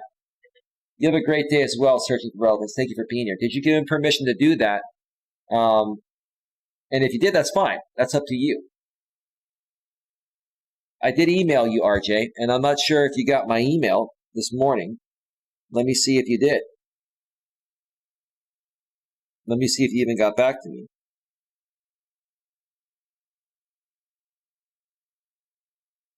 Nope. So no big deal, RJ. It's your channel. It's your choice to do what you want to do. I just don't like it when people are taken advantage of. Mo says, thank you. I'm not smart enough to be on screen, but we'll email you after hours. Absolutely, bro. Sounds good. We can even connect on Google Hangouts as well, too. Hey, at Brutally Honest, RJ says, not so nerdy gaming. Well, searching for relevance. Have a beautiful day, all, like she said a second ago. Mo says, hi, not so nerdy. Bye, searching for relevance. Hey, Mo says, not so nerdy gaming. So, RJ, let me know your thoughts in the chat regarding the re-upload of your entire stream I was on with you yesterday. See YouTube insurance. Okay. I don't know what that means. Anyway, folks, I'm going to step away for a 5 to 7 or 8 minute break. I'm going to start playing the beginning of this video that I will be dissecting at least probably for the next, I'm going to say now, at least the next hour, hour and a half. I'm probably not going to get through the entire thing, but you'll get enough of the hint there. This is a special bonus in addition to the topic here. We're going to go a little bit longer. Again, the video is called Are Dating Coaches a Scam? Oh, let's go over to the browser source here. Are Dating Coaches a Scam? A Response to Sandman's MGTOW video. Okay, so I'm going to start playing it now. I'll be back 5 to 7 or 8 minutes, maybe 10 minutes or so. When I get back, I'm going to share more additional thoughts that I feel regarding this to this day, because this video was actually recorded initially almost 4 years ago. Let me look and see the exact date. This is from July 26, 2017. So it's been close to 4 years, at least 3.5+ years since I did this. And I did not use any parts of his video. I wouldn't use any parts of people's videos back then. And nowadays, I don't do that at all anymore. I don't want to deal with copyright. So I was just reading basically, I transcribed what he actually, what there's a person that wrote into him actually said and what Sandman said. And then I did commentary on it. All right, folks. So stick around. We'll be right back. Hi, everyone. Coach Eli here, a.k.a. the Morning Rooster.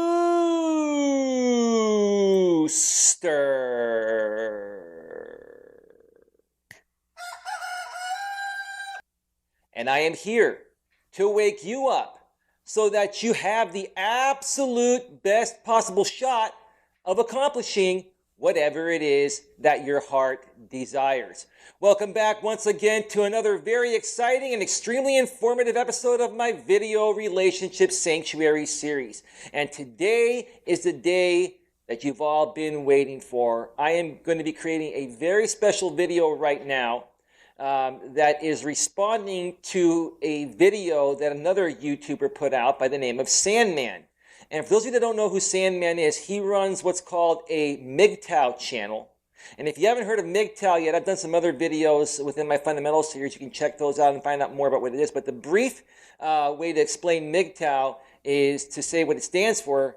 And it stands for men going their own way. It's basically about men that have been taken advantage of by women, whether it's through a divorce or relationships, and they've been taken for a lot of money.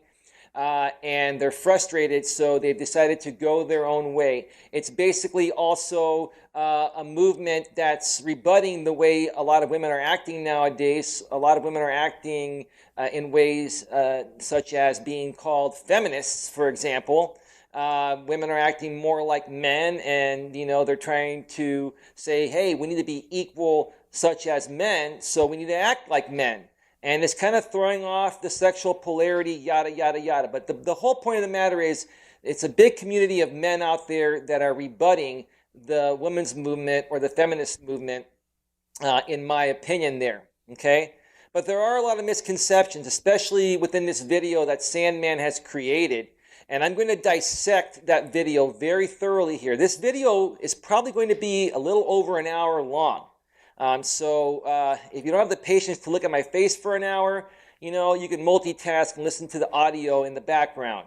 And that way, at least you'll be able to hear the information. But more importantly, if you look at my facial expressions, which is something that Sandman doesn't show in his videos because Sandman hides behind the camera and is not in front of the camera like myself, that way you'll see how authentic and genuine I really am. Just look into my eyes and feel my passion. I really, truly believe in this stuff, and I really, truly believe in helping people. And I am a real, relationship coach. I coach people on their businesses, and I also coach people, on their dating relationships. I'm a business and personal relationship coach, also known as a life coach. I do not consider myself a dating coach, but I do know how to properly coach men and women regarding the best ways to have the best chance of being successful with their personal relationships. And like I said, as well as their business relationships, whether they are in the corporate world or a self-employed entrepreneur, just like myself. So I'm not trying to bring Sandman down. He's created a big following out there, and he's working hard to provide this content because I'm sure Sandman was screwed over by a woman at some point. A lot of these MGTOW guys, like I said, have been screwed over to the point of where now they're almost anti-woman, and there's nothing good about a woman anymore. And granted, women have changed. There are a lot of women out there that are playing the game and taking advantage of men, and I don't, what I'm trying to say is that I actually teach men to spot those women and to avoid those women and only avoid the women that are still decent and are looking for something genuine. Now, a lot of the MGTOW guys will say, well, there are no genuine women out there in this world and it's too risky. Hey, everything in life involves a risk. And I would rather, not sit there and worry about every little bad thing that could happen to me. I'm just going to live my life in the ways that make me feel good. And personally, I love being with a woman like I am with my current girlfriend, Dana Agni, who's also done, 7 videos here with me on my Video Relationship Sanctuary episode. We're both very transparent about who we are, about our relationship, and we're here to truly help people. So here I am in front of the camera. My girlfriend's done 7 videos with me, and we are the real deal. It doesn't get any more real than that. So let's get to the topic of today's Video Relationship Sanctuary, and then we're going to dissect, Sandman's video, because I've transcribed the entire, 11-minute video, which, what Sandman does is he doesn't even use his real voice. His voice sounds synthesized, and I believe he plays it at a faster speed to fit in a short amount of time. And Sandman, I'm not trying to criticize you. I'm just saying a lot of times it's hard to understand what you're saying because it's coming across so fast and in such a monotone voice that I have to replay your videos several times to really understand what you're saying. So I'm not trying to criticize you. I'm just telling you how I feel when I view your stuff. Because I do view your stuff. I do follow other people, and Sandman is one of them. And he does some good work, but there are some things that, I feel can be challenged. And if you want to challenge me, Sandman, no problem at all. I'm open to it.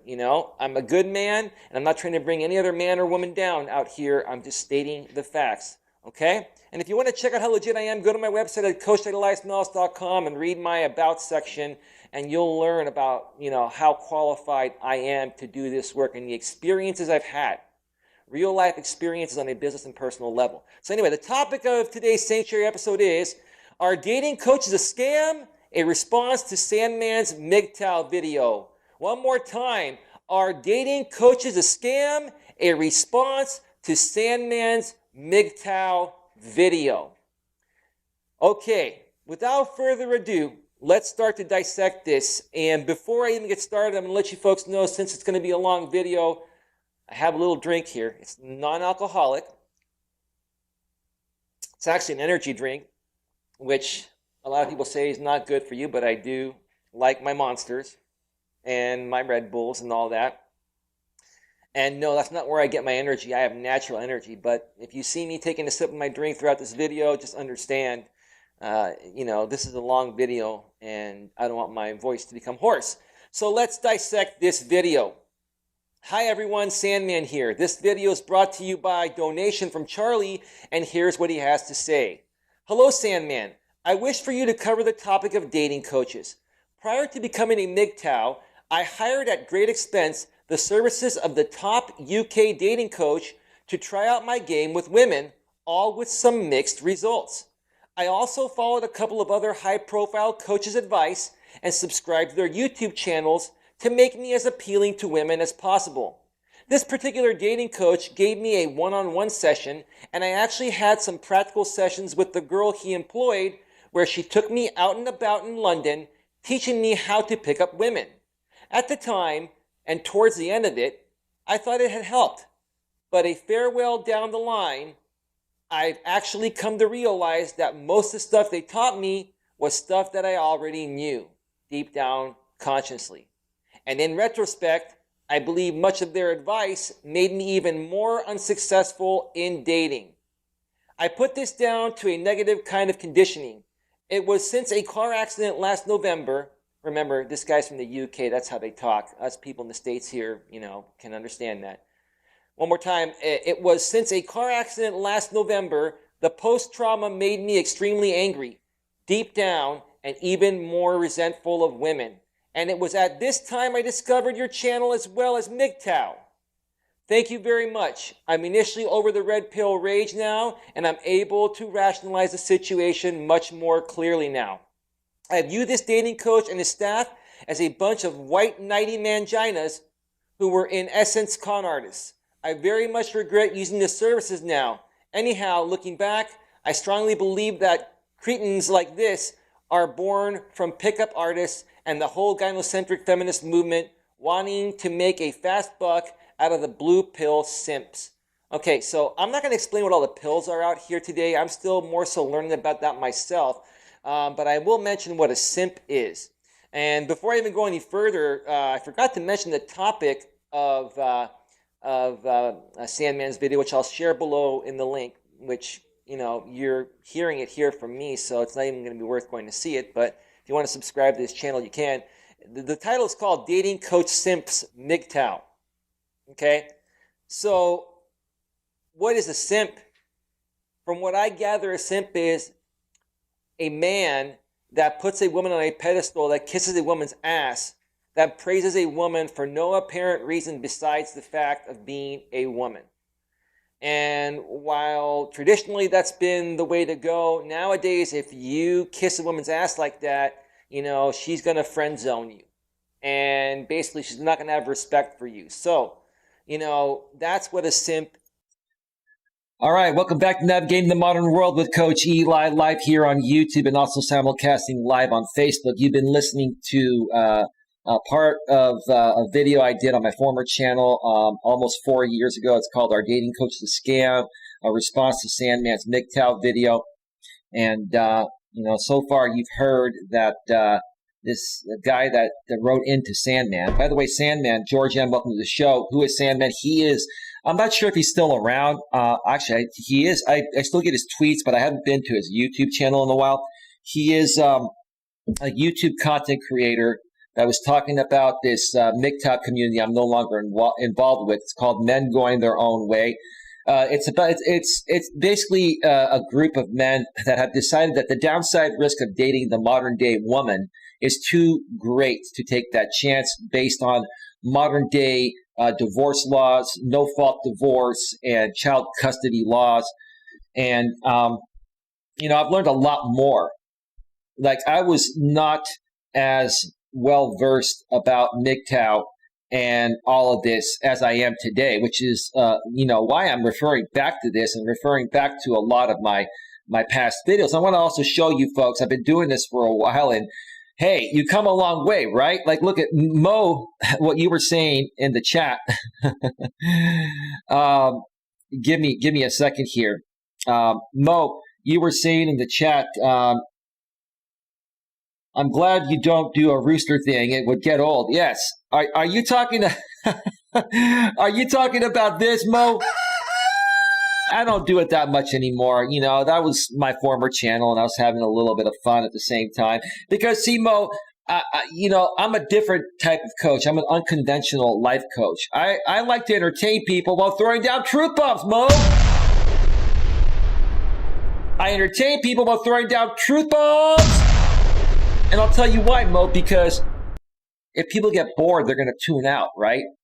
If you're a monotone YouTuber, even if you're sharing the right thing and you're not engaging your audience and you're not making it lively and fun at the same time and interesting, people are not going to want to listen, right? But I get what you're saying, bro, and I greatly appreciate it. Thank you so much for your feedback. It would get old. Don't get mad at me. Why would I get mad at you, bro? You're a good guy. Like, I have a lot of tolerance, bro, and I'm a strong dude. So I like you better now, but we live and learn. Just saying, getting to the point is better. Of course. Mo says you are very intuitive. I am noticing this. Glad I stopped to get to know you. Yes. And intuition, Mo, is more of a natural female biological characteristic, because back in the days of traditionalism, when only men were working and were able to provide a livelihood for themselves. Women had to find a good man to be able to survive. So they would use their intuition to find the strongest man to date, get married, have a family with, procreate with, and to survive along with, right? And, a woman's biology has not changed in the modern world. The difference is women are now doing things that they weren't doing in the past, that men have always done. They're working, they're making their own money, they've got great jobs, they're buying their own homes, they're buying their own cars, and they pretty much do not need a man for survival anymore, right? The only thing they need a man for, really, if you look at it technically, is to procreate with. And even then, they can go to a sperm bank and get artificially inseminated, right? Or they can adopt, right? Many of them have gone that route. But even then, they still need to get a man's sperm somehow, and men have to go and donate their sperm for that to happen, right? So, yeah, it's just, I share these stories because, the world's a different place now, dude. It's a different place. Mo says, true, not all women are bad. They're not. And I was on my other account, my Elias Melas YouTube premium account with my mod wrench. I moderated myself on my other channel. It said true, Mo. Let's see. When I drink coffee, I go 100 miles an hour. Me too, LOL, I said in the chat while on break. I answered George's question, who is Sandman. Mo says, nothing wrong with cherishing a woman if she is returning the same amount of desire in return. Right. The key factor is this, to keeping a woman interested. A woman has to always perceive that she's getting more value from you than you're getting from her. And a woman has to always feel like she wants you more than you want her. even though that may not be true, you may want each other equally, you have to allow the women to perceive that, right? That's just the way women are, because women are hypergamous by nature. Hypergamy means women are going to seek out and continue seeking out the strongest man to be with, right? The best man to be with, even while they're still currently with someone. And if they're with you and you happen to be that best fit for them, if another man pops into their life, whether at work or at the supermarket or wherever, and they start to perceive him as a better fit, you know what happens. You know what happens. I don't have to tell you. That's why you always have to be on your A game. It's not even a game. You just got to be the best version of you and continue being the same person or getting even better than you were when you first met her, to continue providing the value that you bring. And you also want to be with a woman that brings value to you at the same time.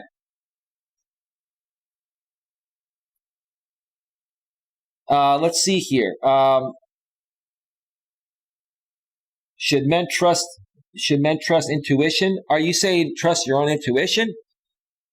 Well, if you've learned enough to the point of where you can instinctually pick things up as right or wrong, then you should trust your intuition on that. Yes, you should. But a lot of men are not as intuitive naturally. That's part of what I do to help men and women here, but especially men when it comes to intuition. I help men better understand things so that way they can instinctively react to any situation and give them the best shot at success regarding, getting with a woman or getting that dream job or making your own business successful, etc. But yeah, great question, George. Mo says we grow as men, and you're right. You're a great entertainer. You are by far not boring. Well, I appreciate that, bro. Thank you. I thank you, bro. Why don't I just give you a big, huge round of applause for that, Mo? Look, I'm old school, brother. I'm 47 years old. Remember those radio shows in the 80s and 90s where they would use these sound bites like I have here on my soundboard? You know? Like, if we can even call this a boxing match if we want, right? You even got the boxing belt, bro. I've got a sound for everything. But anyway. Mo says, shoot, now women can get sperm from a big. LOL, they can eliminate us altogether. Sad, but it's true, bro. So why is a woman going to want to be with you and stay with you? You got to provide her even more value. You got to be more of a man than you've ever been, right? And the funny thing is now men have become less masculine for whatever reason, and that's not attractive to a woman. Why is a woman going to want to be with a man that she perceives to be less valuable than her? Ask yourself that question, right? Ask yourself that question. Mo says exactly, well said. Guy Friendly, welcome to the show, says, I agree. Thank you so much. All right, let's continue. Okay? And a lot of these angry guys out there that are what I like to call beta males that don't understand how to be alpha and how to actually approach women, okay, as we're seeing here with this guy that wrote into Sandman, are going to be angry and call, and call these guys out saying that because I'm a blue pill simp, you're taking advantage of me. I don't think they are, but I'll share more about that in just a little bit. All right, but with the rise of MGTOW and other men hopefully seeing the light, I would very much like to see what the future holds for these maggots. I'd be interested to hear your thoughts on this issue. Keep up the good work. Before I even get to what Sandman says and dissect that, let me dissect what this guy wrote here, okay? What he wrote here is, to me, absolutely uncalled for. Because this dating coach, I can already tell, helped this guy. Okay, beta men don't understand the concept of how to be an alpha male. Okay, beta males is what I'm trying to say, don't understand the concept of being an alpha male.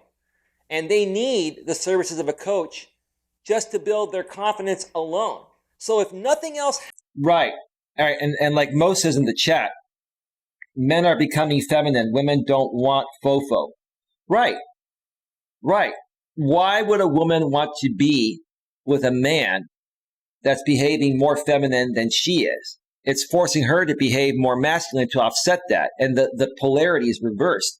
If you can understand that as a man, you're going to give yourself the best chance. But here's the funny thing. What I've encountered with women is that a lot of women are used to dating beta males. So they become accustomed to, those being the good guys, right? Then an alpha male like me comes around. I'm confident, I'm secure, I'm still nice and respectful, but I don't let her get away with any BS and I call her out.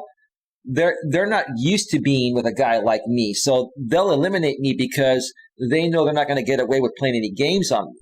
But are those the right women to be with anyway, right? But a real decent feminine woman that is ready for a relationship and is looking for a real good man is going to appreciate a masculine man, right? Not a feminine man, right? George M., I have never seen someone do a video response to his own video. Well, I'm looking back 4 years ago, and there's a lot more to add to it, right? And all these videos are from my former channel, George M., that I shut down several years ago. I've re-uploaded all these videos to another channel, but that channel is not publicly available. And I'm using it as a reference point. Even I've learned a lot more about this since that time. And not because I don't know what I'm doing or I didn't know what I'm doing. Like, more has happened in the last 4 years regarding, modern world dating between men and women.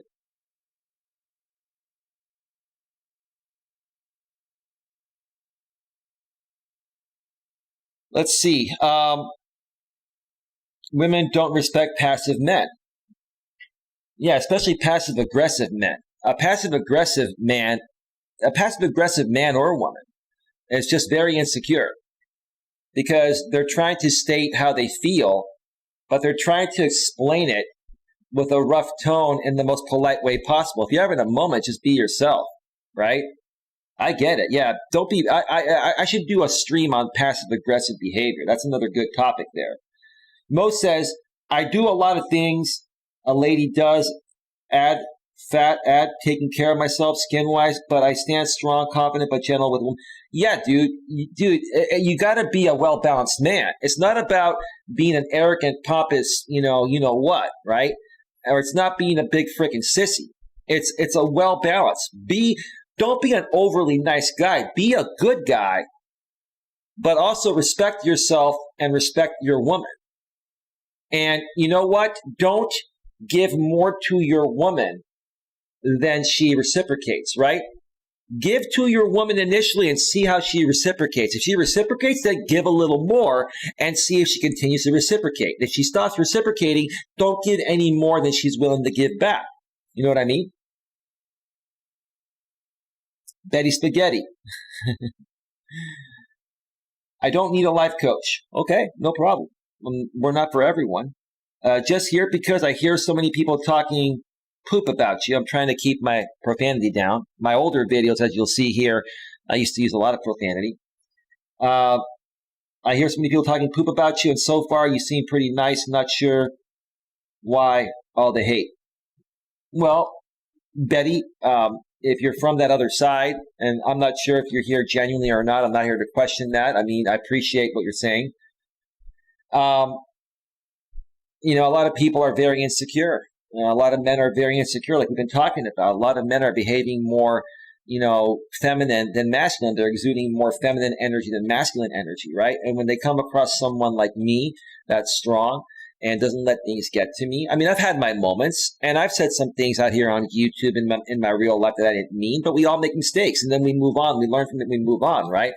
A lot of these people just, aren't happy within themselves, and when they see someone like myself, whether it's myself or anyone else that's confident and keeps moving forward, it makes them feel maybe a little jealous, maybe a little insecure, maybe very insecure, and if they had other things to talk about themselves that are positive, they would focus more of their time on that than trying to kick other people down that they perceive to be better than them, right? Does that make sense to you?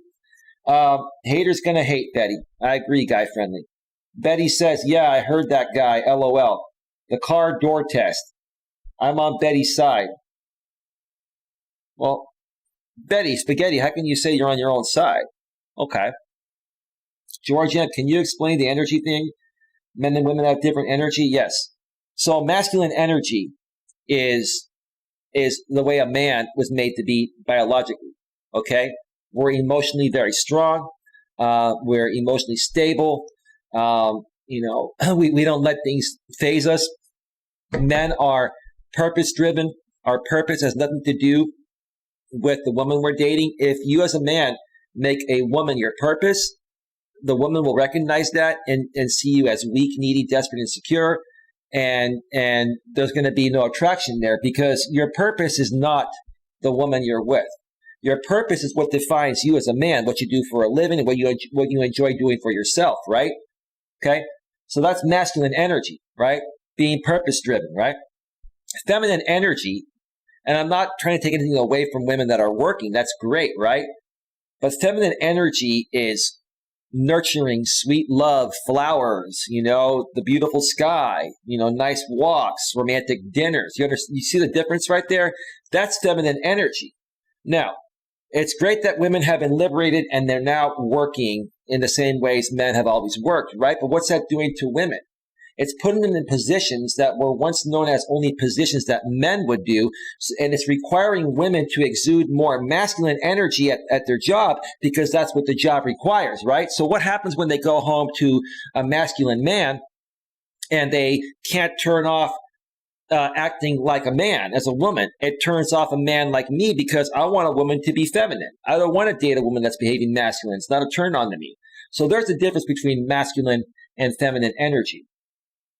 Didn't mean to sound trollish, was just being honest. No, it's okay, Betty. If you're cool, no worries, right? I'm not here to remove anyone. Like if people are here for the right reasons and they're genuinely asking questions and participating, no problem. It doesn't even matter if you come from the other side, not a big deal. But yeah, you heard some things from an echo chamber that has nothing better to do than go from channel to channel to channel and talk smack about people they perceive to be better than them, right? I'm not trying to say I'm all that. I'm just, sharing with you why they do what they do and why they say what they say. George M., I think our grandfathers had it better. Men did the providing and women did the house and kid thing. Yeah, no. And you know what? I'm more old school, and I kind of wish that things were that way still, but they're not. They're not. So we've got to get used to what's happening in the modern world. And that's why I do what I do here. That's why my shows are called Navigating the Modern World with Coach Eli, because this modern world's unlike anything we've ever experienced before. And many people are struggling. Both men and women are struggling with this, right? Modern ways are work. I can agree with you on that, bro. Because you're old school like me. You were raised traditionally like me. And I get it. But we really don't have a choice. The world's evolved into the way it is, right? I mean, what else are we going to do? Go MGTOW like these guys and just, say, okay, I'm never going to date or marry a woman. I'm just going to be single for the rest of my life and be lonely and miserable, right? How fun does that sound, right? Not at all. Betty says, well, feminine energy isn't all flowers, but you have a point. People forget that women not only carry babies to term, but we are often the ones to take care of sick, dying, and death. I'm all for women doing the same things that a man's always been able to do. But I'll share a story real quick, Betty, that I asked my ex-girlfriend years ago, who used to do some videos on my former channel. I said, babe, let me ask you this. I'm all for you being empowered and working and creating your own life, making your own money, etc., right? But let me ask you this, babe. This whole equality thing, I'm all for it. But let me ask you, would you do the job of a utility worker? Let's say, you get a job for PG&E, which is the power company here where I live in Northern California, Pacific Gas and Electric Company. Let's say that during a big thunderstorm with rain and lightning, knocked down a power pole or knocked down a power line, and you had to go out there and, fix that power line in stormy weather and climb up that pole and reattach the power line. Let me ask you, babe, if they were going to offer you like $100 an hour to do that job, would you want to do that job? And she looks at me and she goes, babe, I'd be happy to let you take care of that, right? I said, you know what, babe?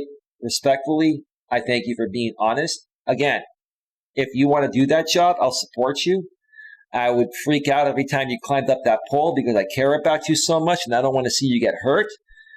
But I respect the fact that you acknowledge some things have gone a little too far. And it's not about, women not having equal opportunities. They should have equal opportunities, but do women really want to do certain things that, that require or are typically more of a masculine energy type of job, right? You know what I'm saying? Mo says, I want to be wanted and desired. Don't want a woman to push me aside and do my job. Allow me to be a man. Even if you know how to do it, allow me to be the man. Here's the thing, Mo. Women are going to test you all the time.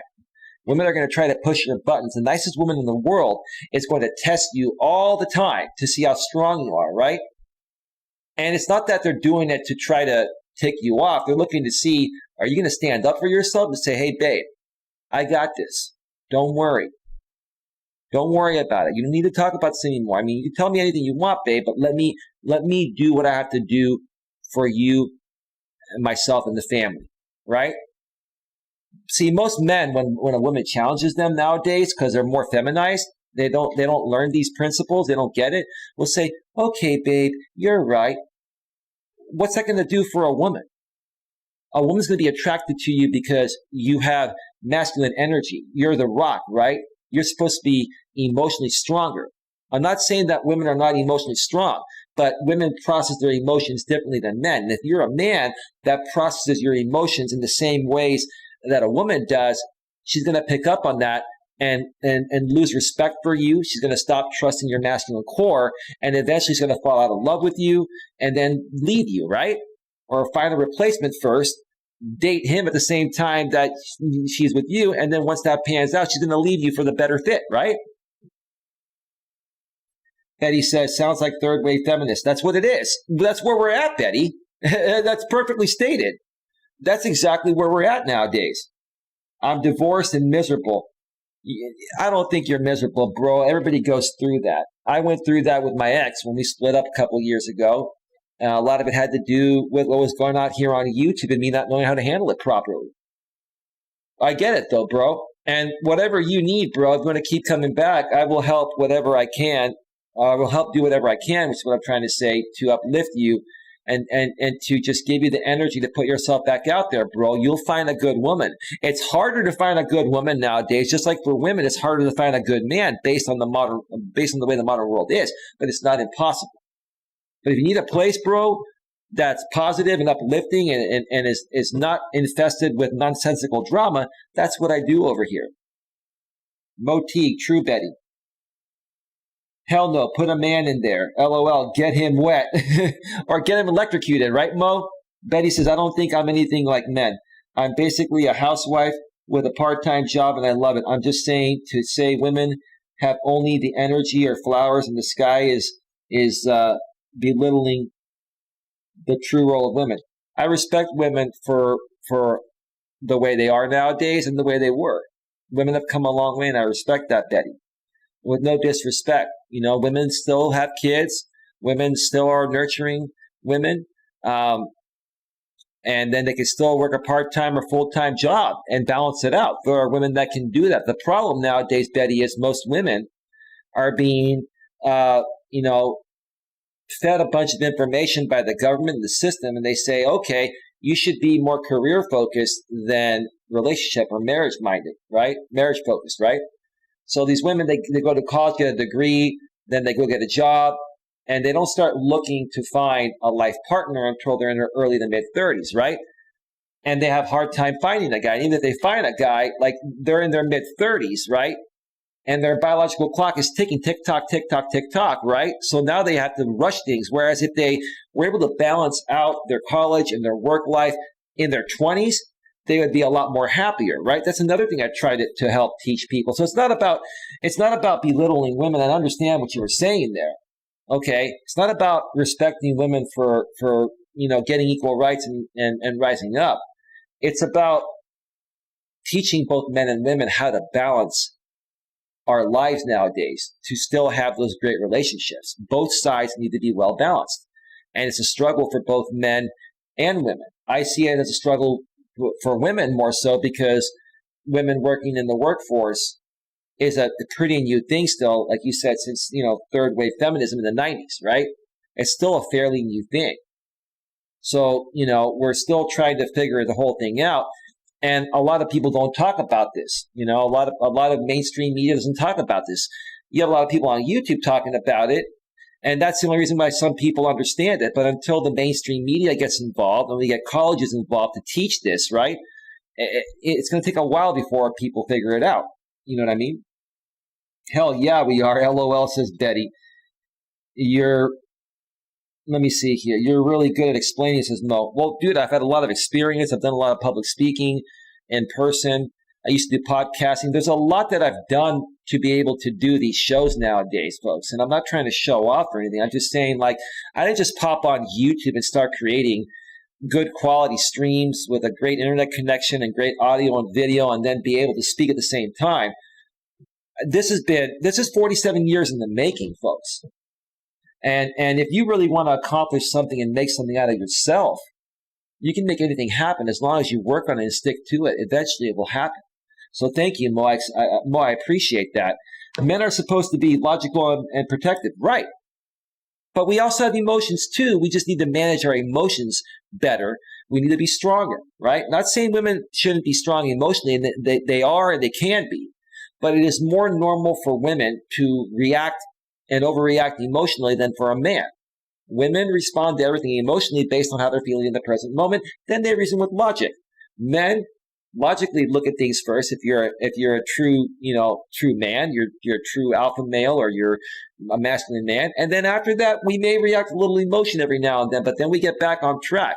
Nothing wrong with a man shedding emotion, because if you can't shed emotion at all, then how are you going to relate to a woman? How are you going to emotionally bond to a woman or with a woman, right? So yeah, good points there, Betty. Motique says women can do things better at times. Absolutely, man. I used to praise my woman all the time for that, but I would do it in a way where it wasn't overdone. Like, I would show my respect to her. I would take her to nice hikes. I would take her to nice dinners. She offered to pay more than half the time, and I wouldn't let her. I'm like, babe, I'm old school. And she goes, I'm old school too, but you know what? I want to show that I do care. I said, I believe you. And I told her, because I thought we were going to be together forever. That's what you think, right?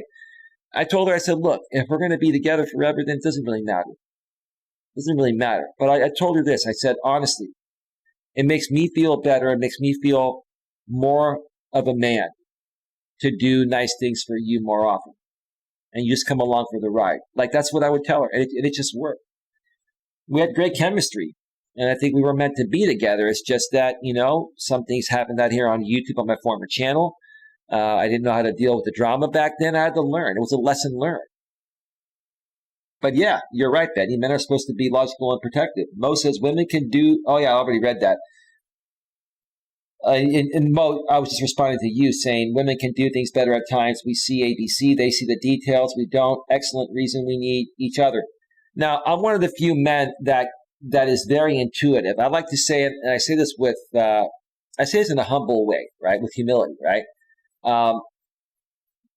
I feel I have the male version of women's intuition. That's why a lot of women, when they pick up on the fact that I'm that intuitive, even if they are initially attracted to me, they start to lose interest, because then they realize that they can't get away with anything from me or with me, right?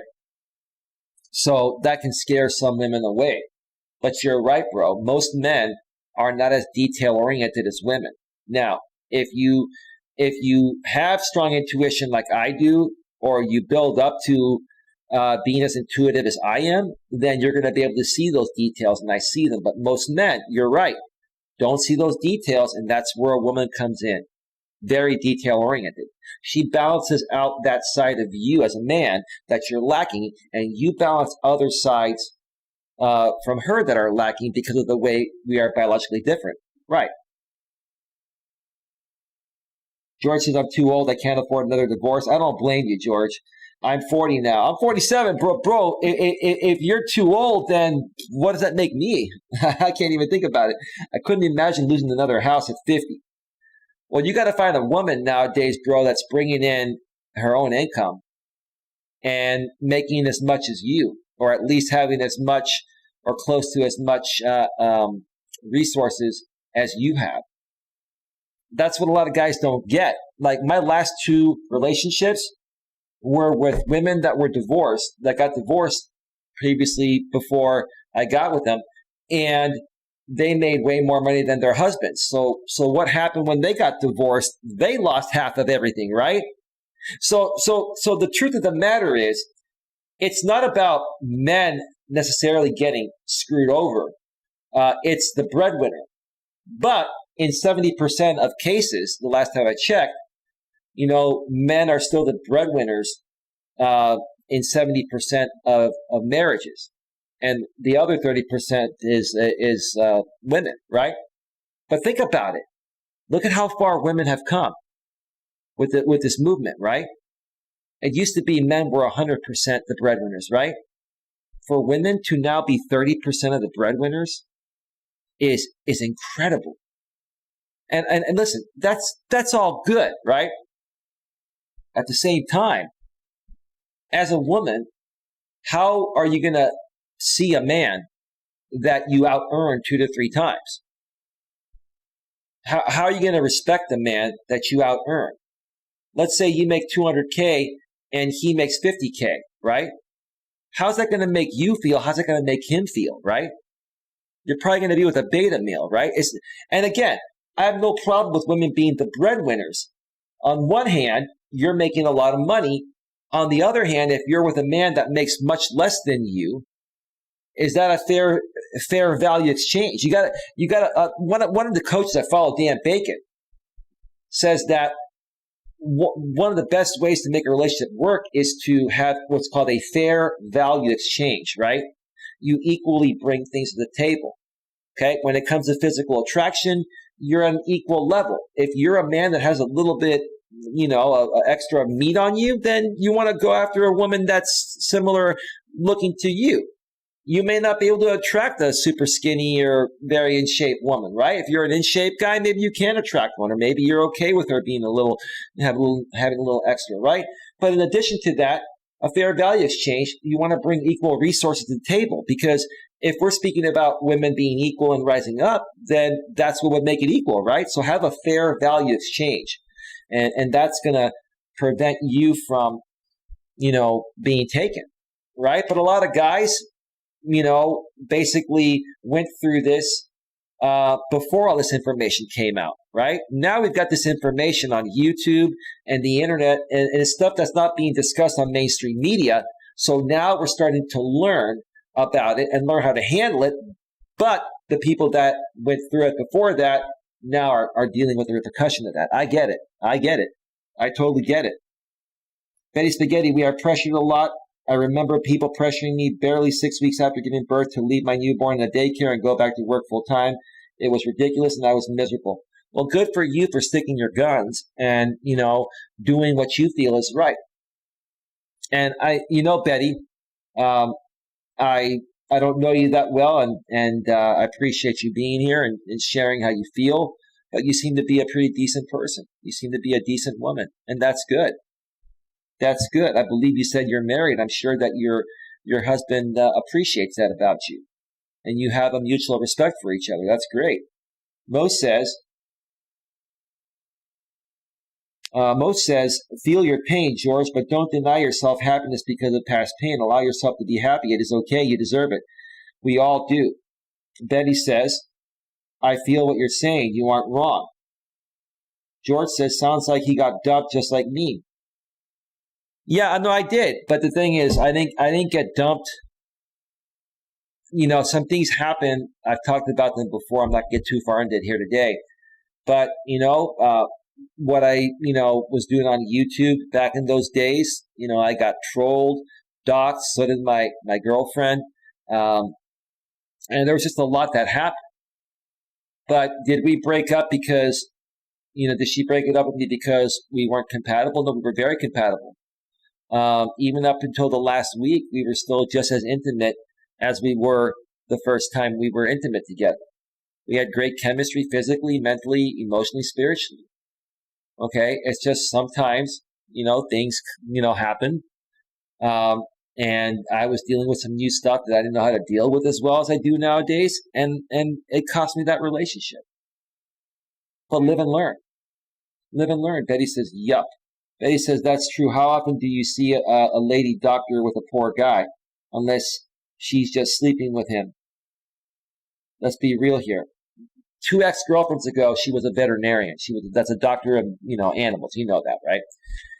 And yeah, no, she was making like a little over 100K, and he was making no money. And basically, her and her ex-husband moved out here to the Bay Area where I live, so he could, get closer to the high-tech world because he was a techie, geeky kind of guy. Well, they came out here, and he just was rotting and wasn't working, wasn't making any money. And after a while, she got tired of it and divorced him, right? But because she was the breadwinner, and, they were married for 7 years, but they dated before that. Fortunately, it wasn't 10 years, because once you hit 10 years, then you'd have to pay, spousal support for life. So she had to pay spousal support to him for half the time of the marriage, because it was 7 years under 10 years, and it's 3.5 years. She got lucky, right? But it still cost her. But at the same time, it's her fault for not seeing that before they got married. Why are you going to marry a guy that doesn't have his stuff together already? Maybe he was a great lover. Maybe he was supportive of her while she was in college. And, women are not going to stay with you unless they're getting some type of value, whether it's monetarily or not, right? So, yeah, it's an interesting story. But yes, she was a doctor, and she was, going to school to be a doctor, and then she became a doctor and married this guy, and he had not sorted out his life yet.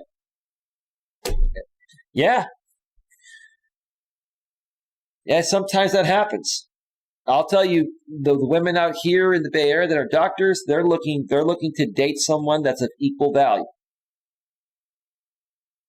I get it. George says, I don't want a fair value relationship. I know I'm older now, but I don't find women my age that pretty. Well, there are women, dude. There are women in their 40s and 50s that, in my opinion, they're in better shape and look better than even women in their 20s. The reason why you're not seeing them, maybe you're in a small town, maybe you haven't tried online dating, but go on an online dating site. Go to Match.com and search for women in your area or within a 100 or 200 mile radius. And search for women that are, 38 to 50 or 38 to 52 or something like that, right? And dude, I can't believe some of the women that, I've talked to and seen online. Oh, they're attractive, man. Yeah, I guess you must be in an area that's, not that populated. Moti, getting so-called dumped is not just for men. It happens to both sides. My sister had her heart broken. It does. It happens to both sides. It does. That's what a lot of people don't understand. That's why this whole MGTOW community, I got out of it, because while it teaches you good principles on how to be a strong man, I don't think what is preached there is the way life should be. I don't think men should withdraw completely. I think men need to become even stronger, and I think men need to learn how to appreciate and get along with the modern day woman, right? And it starts by you showing up fully ready and secure within yourself and have your stuff together, financially, mentally, emotionally, spiritually, etc.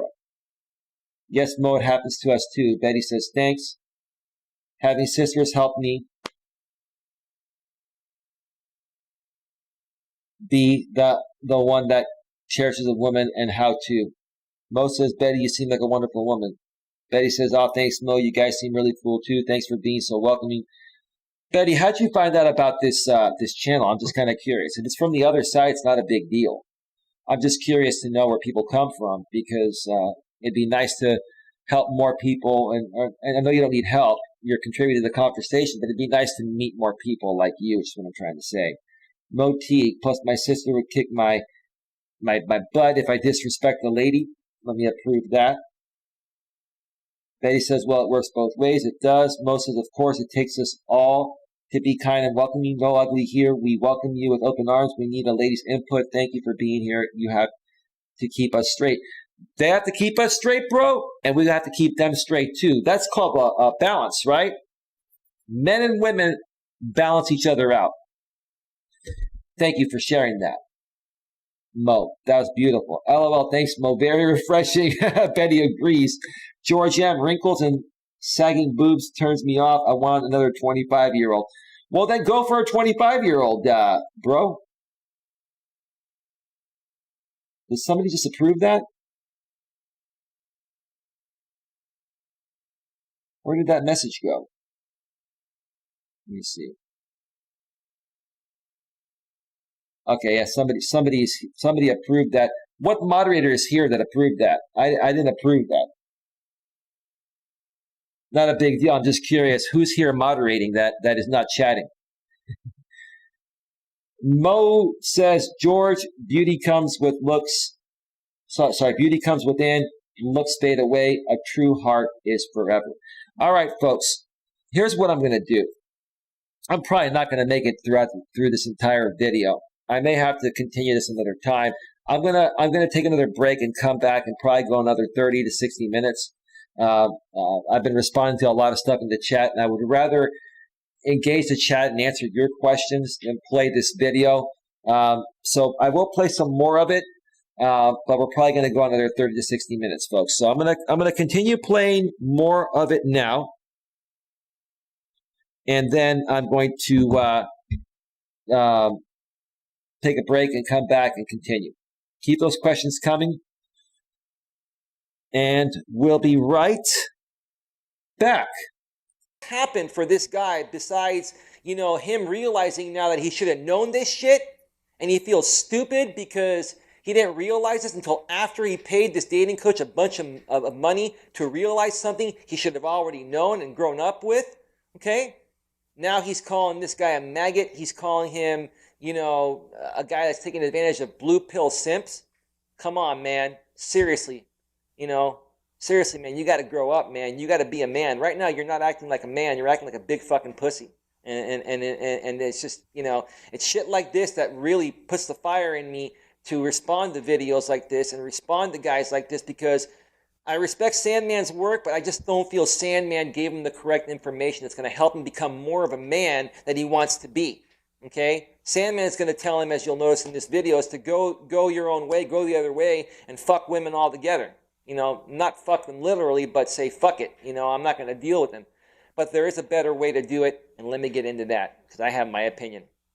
Sandman replies, so what does the future hold for dating coaches, you ask? I don't know what's going to happen to all of them. But one guy I know who's a dating coach in his late 30s, he recently got married to a single mother of 2 kids, and I even attended the wedding as a guest. Enough said. If he's not giving guys good advice to stay away from single mothers, he has absolutely no idea what he's talking about. Right then and there, that super pissed me the fuck off in what Sandman said. Because my girlfriend that I've been seeing for 5 months now, that I have a great relationship with, who respects me more than any other woman's ever respected me, who deals with my shit as a man, it has 2 daughters, a 13-year-old daughter and a 15-year-old daughter. Okay? I knew that going into the relationship. I met her from Match.com. And I'm okay with it because I don't have any kids. And I've always wanted to have kids, but because I haven't found the right woman yet to have kids with, this is like a blessing to me. So I am okay with that. If a man is okay with dating a woman that has kids and loves kids and is traditional, there's nothing wrong with that. So in all honesty, Sandman, I honestly feel that was pretty fucked up of you to say. And I'm not trying to be mean here, man. Hey, I still love you. I'm not trying to criticize you. I'm just sharing with you how I feel and how you made me feel. And I'm an alpha male. I know exactly what I'm getting myself into. I know the exact risks of dating a woman or marrying a woman. I know that if I marry this woman someday, she may take me for half of what I'm worth. But that's the risk I'm willing to take, because I'm not going to sit here and live my life running from a mode of scarcity. It's not the way I want to fucking live my life. Okay? So right then and there, okay, a dating coach that's telling you to, or not telling you to stay away from women that are single mothers is not a good coach. That's a bunch of bullshit. Fucking absolute bullshit.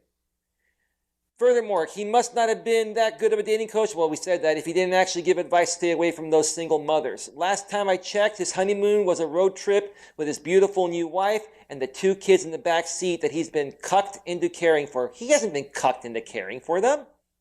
He's chosen to care for them because he cares about her.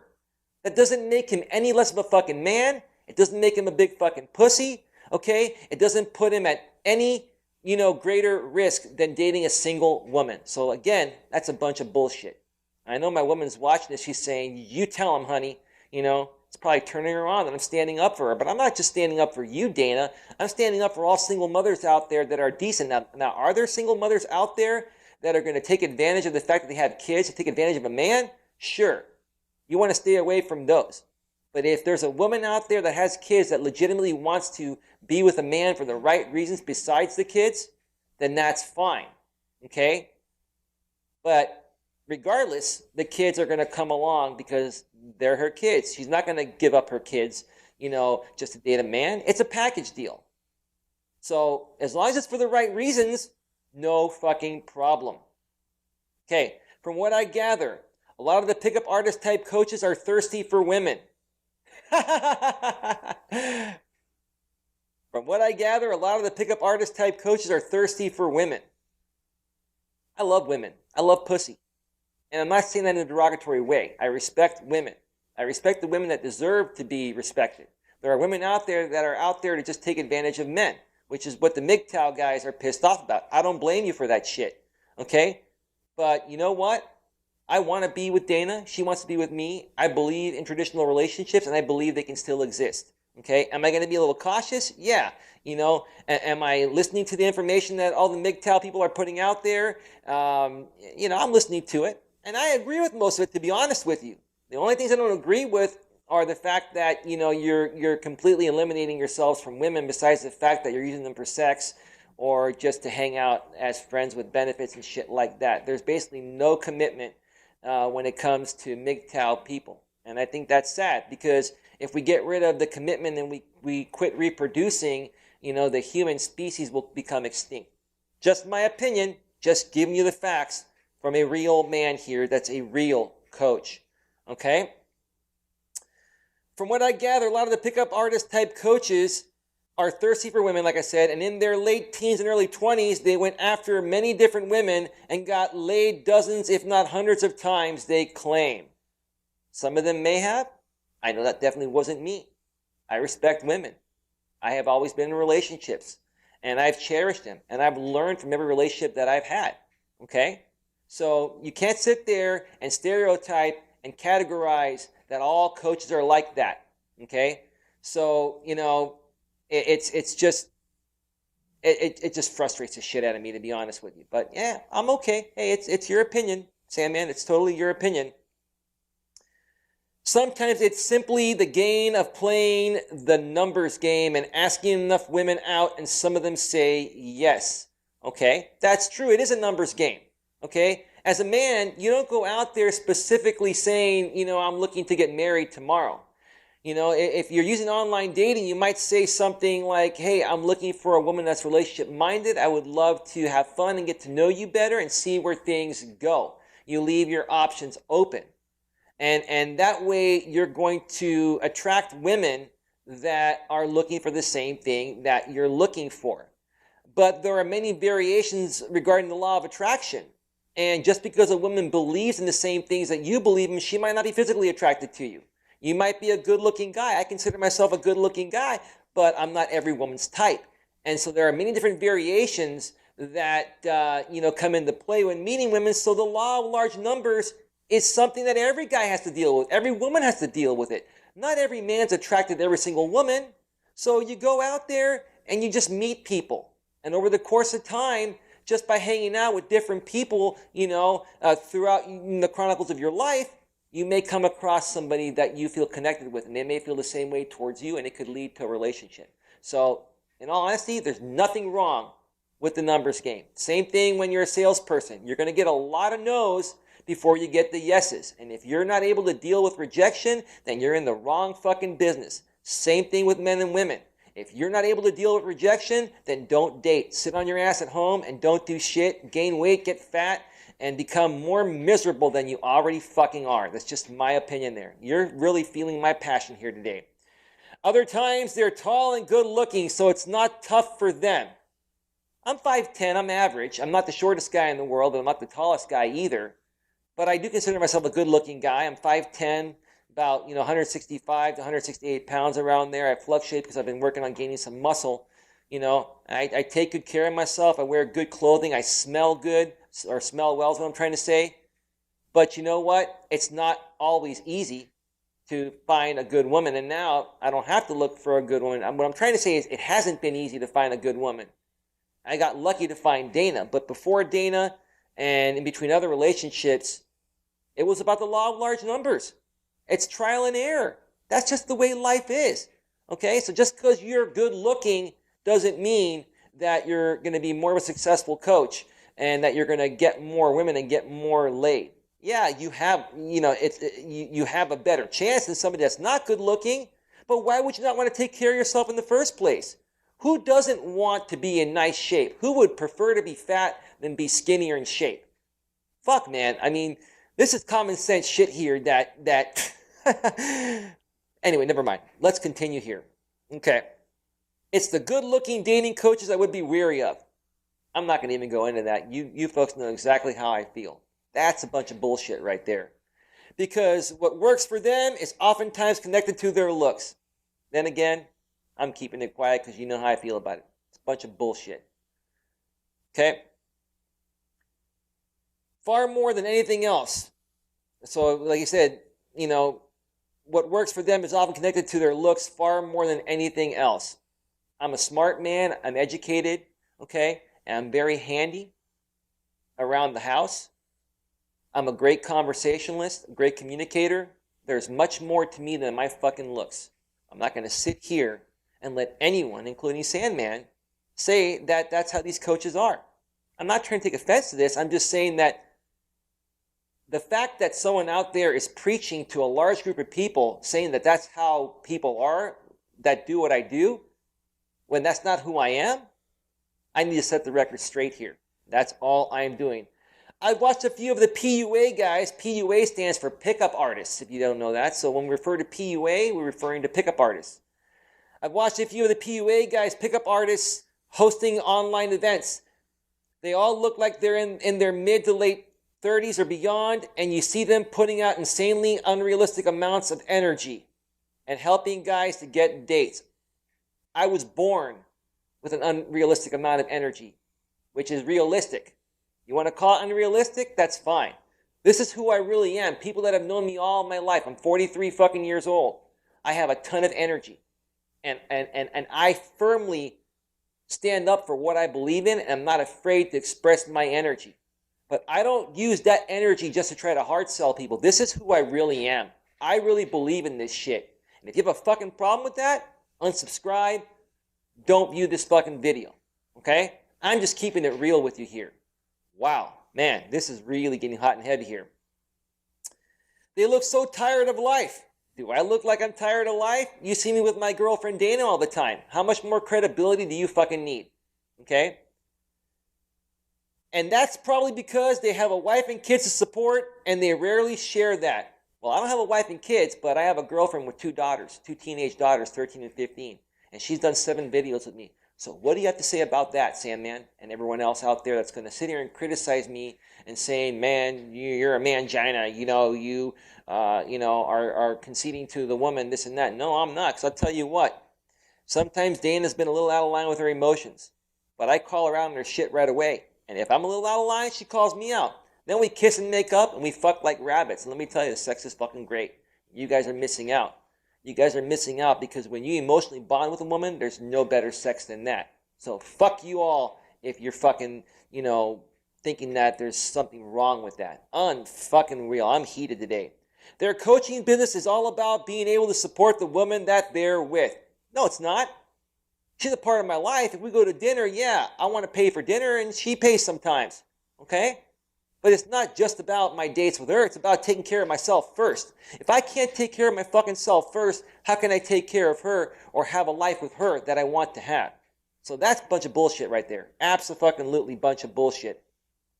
If they're single, I'm guessing they spend a lot, if not most of their money, trying to get with girls. Maybe some coaches are like that. Then those aren't the real coaches. But from I look back at me 4 years ago. I'm 47 now. Like I said, I was 43 there. Man, this video that Sandman did, especially because he was, responding to a guy that was asking about dating coaches, right? Now, I'm not a dating coach. I'm a life coach, which includes, dating, relationships, personal, business, etc. I'm also a business coach. I understand how to run a business. I am self-employed, and I have worked in the corporate world and for other people. I have a very thorough knowledge of things. But yeah, just, yeah, you don't hear me talk like that this way. I've cut down my profanity a lot. I think, profanity in the right context is a way that people express themselves. I'm not attacking anybody. I'm just, responding, right? And even on YouTube, they say that, profanity in the right context is okay. It's like I'm not attacking anybody. I'm just sharing how I feel. But you folks can actually feel how I'm feeling about this, right? Do you feel my energy in this video? Do you feel me being real and genuine with you rather than just saying, okay, Sandman, I disagree with you on that. Let's go on to the next, part of your response to this guy or whatever, right? How boring would that be, right? You got to feel something, right? Anyway, welcome back to Navigating the Modern World with Coach Eli, live here on YouTube and also simulcasting live on Facebook as well. Glad you could all join me today. We have one person viewing on Facebook. Welcome to the show. We still have 17 here on YouTube. We're going to go through this another probably 30 to 45 more minutes or so, and then I'm going to wrap this up. And more than likely, if RJ Sandifer is around and still wants to get me on a stream, I'm going to be going over there. RJ Sandifer runs the Brutally Honest, the Brutally Honest RJ channel. So anyway, get a sip of my coffee. All right, let's continue here. Oh, let me look at the chat real quick. Anything new coming to chat? Eli, this is a pretty good past stream. I like it. It was a pre-recorded video, actually. I did a lot of pre-recorded videos. I know what you meant by that, though, bro. I did a lot of pre-recorded videos on my former channel, and I'm going to get back to doing some pre-recorded videos. But I want to build more of an active audience before I do that, because the one thing that sucks about doing pre-recorded videos is you take a lot of time to shoot them and edit them, and then you get like 100 views or 50 views, right? And then it's like I did all that work and nobody saw it, right? The live streams definitely help you build more of an audience and allow you to engage your audience. And, once more and more people find out about you and come around to, listen to your message and be more supportive, then boom, you can hit those short videos and people will watch them. So, thank you for that compliment, Mo. Again, thank you for the $5 super chat earlier, man. I appreciate it, man. I'm very appreciative of anything that people do. Mo says, right, men should take care of themselves. A woman likes a man that does. Well, don't you like a woman that takes care of herself? So why wouldn't you take care of yourself? I mean, this is what I don't get. It's like a lot of these guys nowadays want the hottest woman in the world, and they're 100 pounds overweight, no disrespect. And they dress like crap. They smell like crap. What do you expect? You're only going to get what you give, right? And that even comes along when men are dating women, right? Or if you're with a woman and you initially look good and then you stop taking care of yourselves, are you surprised that she's cheating on you or leaving you? I mean, I don't condone cheating, but do you understand why this stuff happens? It all starts within you, how you take care of yourself, right? And how you show up, right? George says, you blank like rabbits? Oh, absolutely, bro. Absolutely, bro. If you're with a woman that you love and you care about, you got to keep on blanking her like a rabbit. You gotta blank, boom. You know what I'm saying, dude. Come on. Mo says, right, George. He's laughing. Mo says, oh yeah, we can feel the passion. Hello, Facebook, says Mo. Leave a link. Leave a link to what? Mo, I'll connect with you behind the scenes. My Facebook, I don't connect with people there that I don't know. Because in the past, I had it publicly wide open and people would go scrape my Facebook. The trolls would scrape my Facebook and use it as content. So I had to tighten up my social media a bit. Mo says a woman doesn't want a slob. Absolutely. Absolutely not. They don't want one. Yeah. Oh, yeah. That was my sister. Sorry, I told her get on herself. Okay, cool, bro. Cool. Welcome to the show. Let's go. From a coach that's the real deal, okay? That's not the case with me. If they spend 20 years of their lives caught up in the chase for women and loving it, there's usually very little chance that they're going to be able to go their own way at the end of it all. Maybe some of us don't want to go, our own way. Okay? I'm cool with you guys out there that believe in MGTOW. I'm cool with you guys going your own way if you want to go your own way. But what's the real reason why you're going your own way? Okay? Is it because a woman took you for half what you were worth? Because I had many opportunities to get married in my younger days, and I realized that they weren't the right person for me, so I didn't marry them. Okay?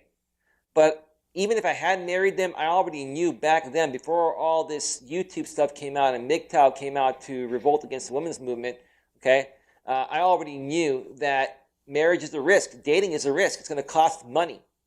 And if I choose to, take that risk of dating a woman or marrying a woman, then I know I'm on the hook for half of everything I've got.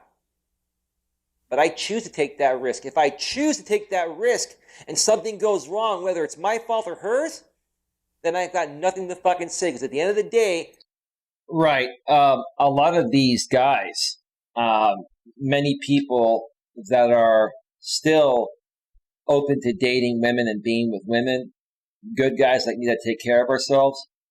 And I'm not saying this, I'm not trying to be rude, but they call these guys incels, I-N-C-E-L, I-N-C-E-L-S. It's short for involuntary celibate, meaning that they can't get a woman to be intimate with them for whatever reason, whether it's a one night stand, a hookup, or a relationship or whatever, right? So instead of coming out here and stating the real reasons why they're feeling the way they're feeling about women, they project their insecurities, and it's rather comical, to be honest with you. And there are some coaches out there that are a scam. I'm not saying that there aren't coaches that are a scam. And quite honestly, I'm not about pickup. Listen, for me, I don't teach people PUA. I don't teach people how to get women just to have a new woman every night in your bedroom, right? To play the field. But listen, I'm not going to lie to you and say that, if you don't have any pickup skills, even if you're on the right side of things and want a woman for real, it's going to come in handy. You gotta know how to pick up a woman to keep her around and date her and marry her, right? So there's a right and a wrong way to approach pickup, but a lot of these dating coaches, maybe this one that, this guy used to write into Sandman, and share his experience with this pickup coach. Maybe this guy was more so teaching guys how to just get laid. That's not what I do. I teach guys how to meet women for the right reason, right? But whether you're looking to meet a woman as a man for a one-night stand or for a relationship or whatever it is, the principle of picking up the woman, I hate using the word pickup. It sounds so derogatory now, right? And it's offensive to women, right? And I get that. The same principle of picking up women applies. You got to get their attention and keep their attention for whatever you're seeking with them, right? Anyway, let's continue. I already knew what I was getting into. And again, I'd rather not live my life worrying about what's going to happen every fucking minute of every day, worrying if a woman's going to leave me at any minute and take me for half I'm worth. I don't choose to live my life that way. And you hear that? I don't choose to live my life that way. I understand the risk. I understand what I'm up against nowadays, right? It's a different world. It is the modern world. Women have risen up, which is great. They have equal rights, as they should. They have, equal pay for equal work, which they should. Their right to vote, their right to bear arms, freedom of speech. Women are not silenced anymore. right? I mean, let me ask you this, guys. In this modern world, would you want to be with a woman that has no rights and can't even stand up for herself if you do something wrong? I'll tell you what. My ex-woman, Dana, she was my girlfriend during this time. That's why I refer to her as my girlfriend in this video. It was 4 years ago almost. Listen, she was a good woman, and she was very, very sweet, loving, and nurturing. But you know what? If I did something that was a little out of whack, she would balance me out. And I liked that. I needed that. That's what I needed from her, right? But there were things that I did to balance her out, and that's what she needed from me, right? Beautiful. It's beautiful. Guys shouldn't either. But anyway, just look at guys like Rush V with his Bang series of books. I looked up Rush V. He's this guy, I believe, in Canada that I guess does some public speaking and wrote a series of books that, you know, are talking about Bang. I assume it's banging. I haven't really looked too far into them, but I wanted to mention that because that's what Sandman mentioned in his video. Even after everything he knows about female nature in his websites, books, and YouTube channel, after his so-called wisdom about the opposite sex, he's still going out and trying to find a woman to settle down with. Okay? What's wrong with that? I respect that. He enjoys the company of a woman like I do. Like I said before in the past, I love going hiking. I've gone hiking with my guy friends before, right? You're out there in the woods with a couple guy friends or a group of guy friends, right? All these guys want to do is talk smack about women and project their insecurities and make it a negative experience, right? And if you're a guy like me that wants to talk about fun stuff or open up emotionally and have that emotionally bonding conversation, even with your guy friends, they're not into that. They're like, what are you, a woman, dude? No, I'm a strong man. But, dude, I don't want to sit here and talk about negative things and project insecurities with a bunch of dudes, right? So I don't go hiking with guys anymore. I like going hiking with one woman I'm dating because you can have that emotionally bonding conversation out there. You can let her walk ahead of you some of the time so you can look at her beauty from behind and say, you know what, this is beautiful. Like I'm out in beautiful nature. I've got this beautiful woman. We're having a great conversation. We're letting the endorphins flow. We're getting exercise. We're feeling good, right? And we're burning a lot of calories. And we can go to a nice dinner and have a guilt-free dinner and even have a dessert, right? And then feel good after that, right? Because when you're exercising and you're out in nature, you feel good. You burn calories. The endorphins flow. You got energy. You go back to your place or her place. You make beautiful love for a while. Then you snuggle up and you just fall asleep. And you wake up the next morning and lather, rinse, repeat. How difficult is that? You tell me. How difficult is that? Let's continue. Nothing wrong with that. There's nothing wrong with a coach that's single because he's had other life experiences. Coaches are normal human beings, whether we're dating somebody or not. Now, granted, does it give a little more credibility, you know, that I'm dating a good woman and she's in my videos? It gives me a shitload of credibility, okay? But if I was single, does that mean I don't have enough experience to know what I'm talking about? Does that mean I've had past relationships. I'm single right now. I've been scrutinized for that. Does my past experience not count? Why does the experience from the past regarding others count but not mine? Right? The people that are scrutinizing me on that are people that are just like this Sandman guy. They're projecting their insecurities, and you know they're probably incels, involuntary celibates. They probably don't love themselves, right?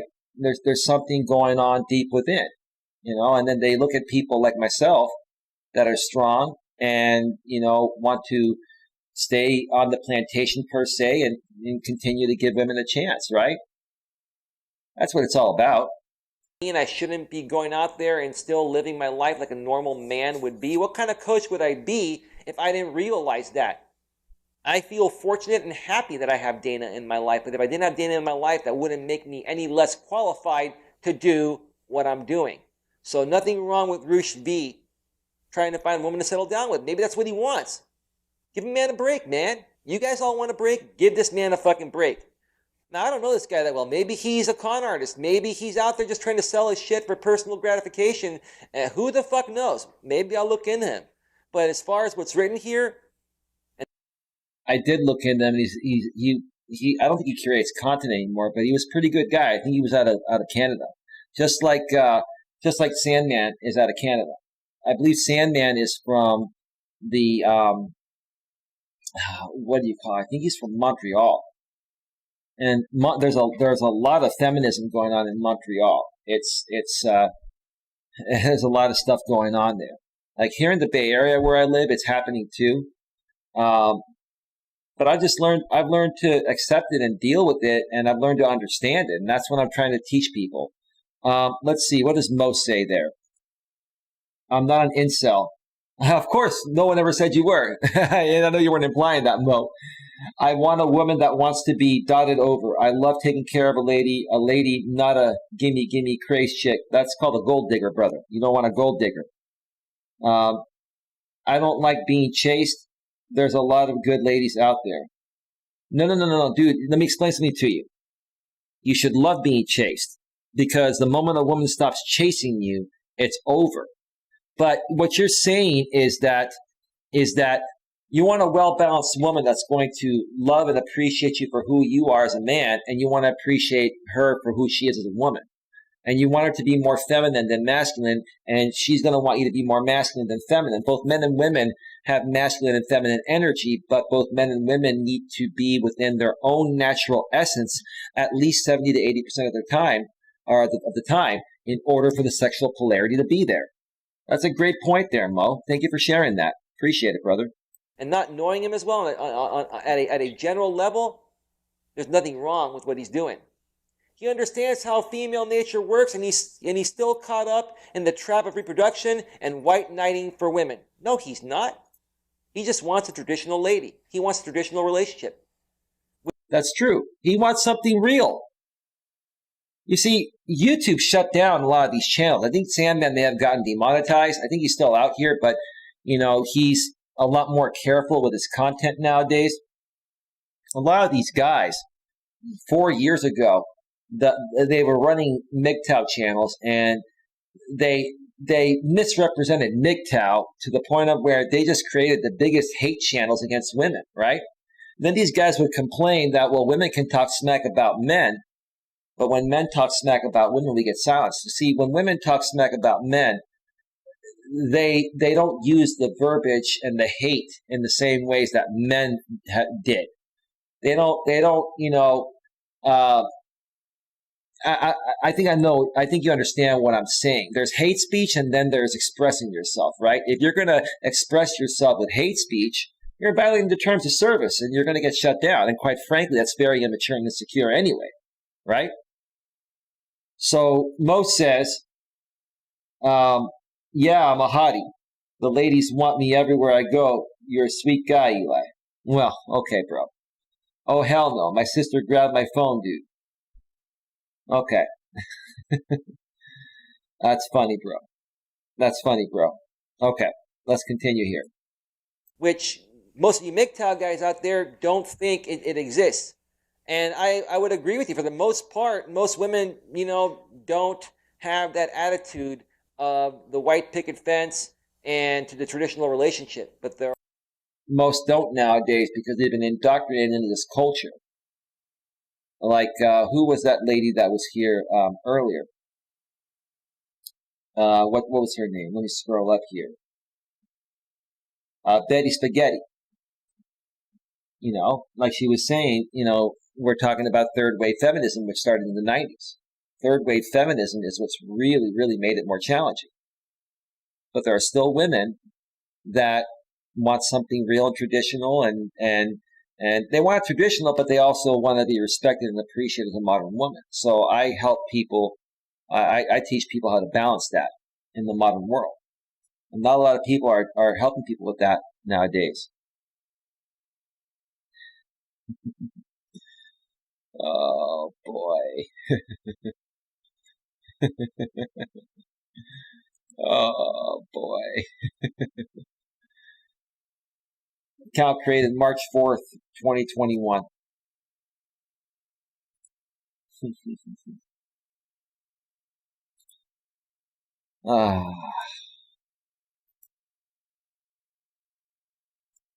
Excuse me a second, folks.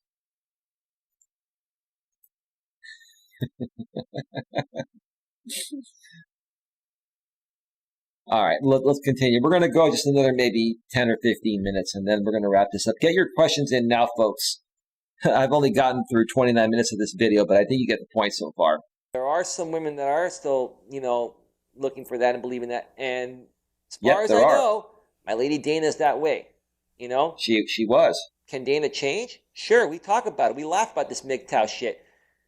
She even tells me, and you see it in the videos I do with her. She's like, "Don't go MGTOW on me, baby." My own woman is fearing that I'm going to go MGTOW on her. We would laugh about that. She's like, "You're not going to go MGTOW on me, babe, are you?" I'm like, "Babe, as long as what's happening in and out of the bedroom is good, and even in the bedroom is good too, then, baby, there's no problem." I never once thought of that. I'd laugh about it because, her and I would watch some of these videos together these guys were doing, right? And I'll be honest with you, these videos were some of the most pathetic things I've ever seen in my life, looking back at it. Like, it's just a bunch of insecure, immature grown men that are upset that their marriage didn't work out, and because they were the breadwinners, they lost half of what they made. But what they don't realize is the fact that they were able to make that money because they had a woman there doing the other things, so that would allow them to make that money. Like, a lot of these guys never would own up to their part of why the marriage failed. They would always blame the woman for everything, and that's not cool. That's not cool. Let's see. Mo says, some women struggle with standing strong and still want tradition, as you just said, very true. I don't think it's about them having trouble standing strong. I think it's just some women just, don't want to be a part of this woman's movement in the negative ways that some women make it to be. Every woman can choose to be the way she wants to be. She can choose the principles, morals, values, and ethics that she chooses to live her life as, right? If you want to be a hardcore feminist, that's on you, right? But if that's how you are, you're not going to catch my attention, but I'm not going to criticize you. I'm just going to say you're not for me and probably for most other men, right? George says, at Mo, Bill Burr says, women look at it like a buffet. They pick and choose what parts of feminism and traditionalism they want. Equality in the workplace, yes, please. Yeah, and what you just said, George, was pretty much the same thing I said in different words, right? Men look at things the same way. We want to find a woman you want a woman that's, 25, attractive, has her stuff together, is going to treat you well, is going to be a good lover. I think both men and women want the same things. It's just in the past, when women were dependent on a man for everything before women were liberated, women were not as picky, let's say, on looks or anything. They were more so picky on, can the man provide for me, right? The most important thing was, can a man provide for me? He's not the greatest looking guy that I typically would want to go for, but he's the best fit for me, right? Nowadays, women want the looks, they want the money, women want everything. It is like a buffet. You're right. But see, those women are the women that are going to never be happy, right? And if you become as intuitive as I have become, or I am, you're going to be able to identify those women and not waste your time with them and focus on women that have a better outlook on relationships and marriages, right?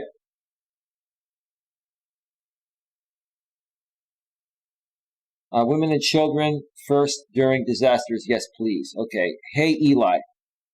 Yeah, what's up, Mo? Mo, is that a different Mo in the chat?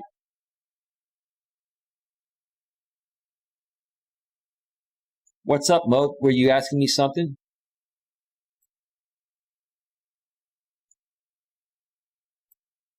Let me see.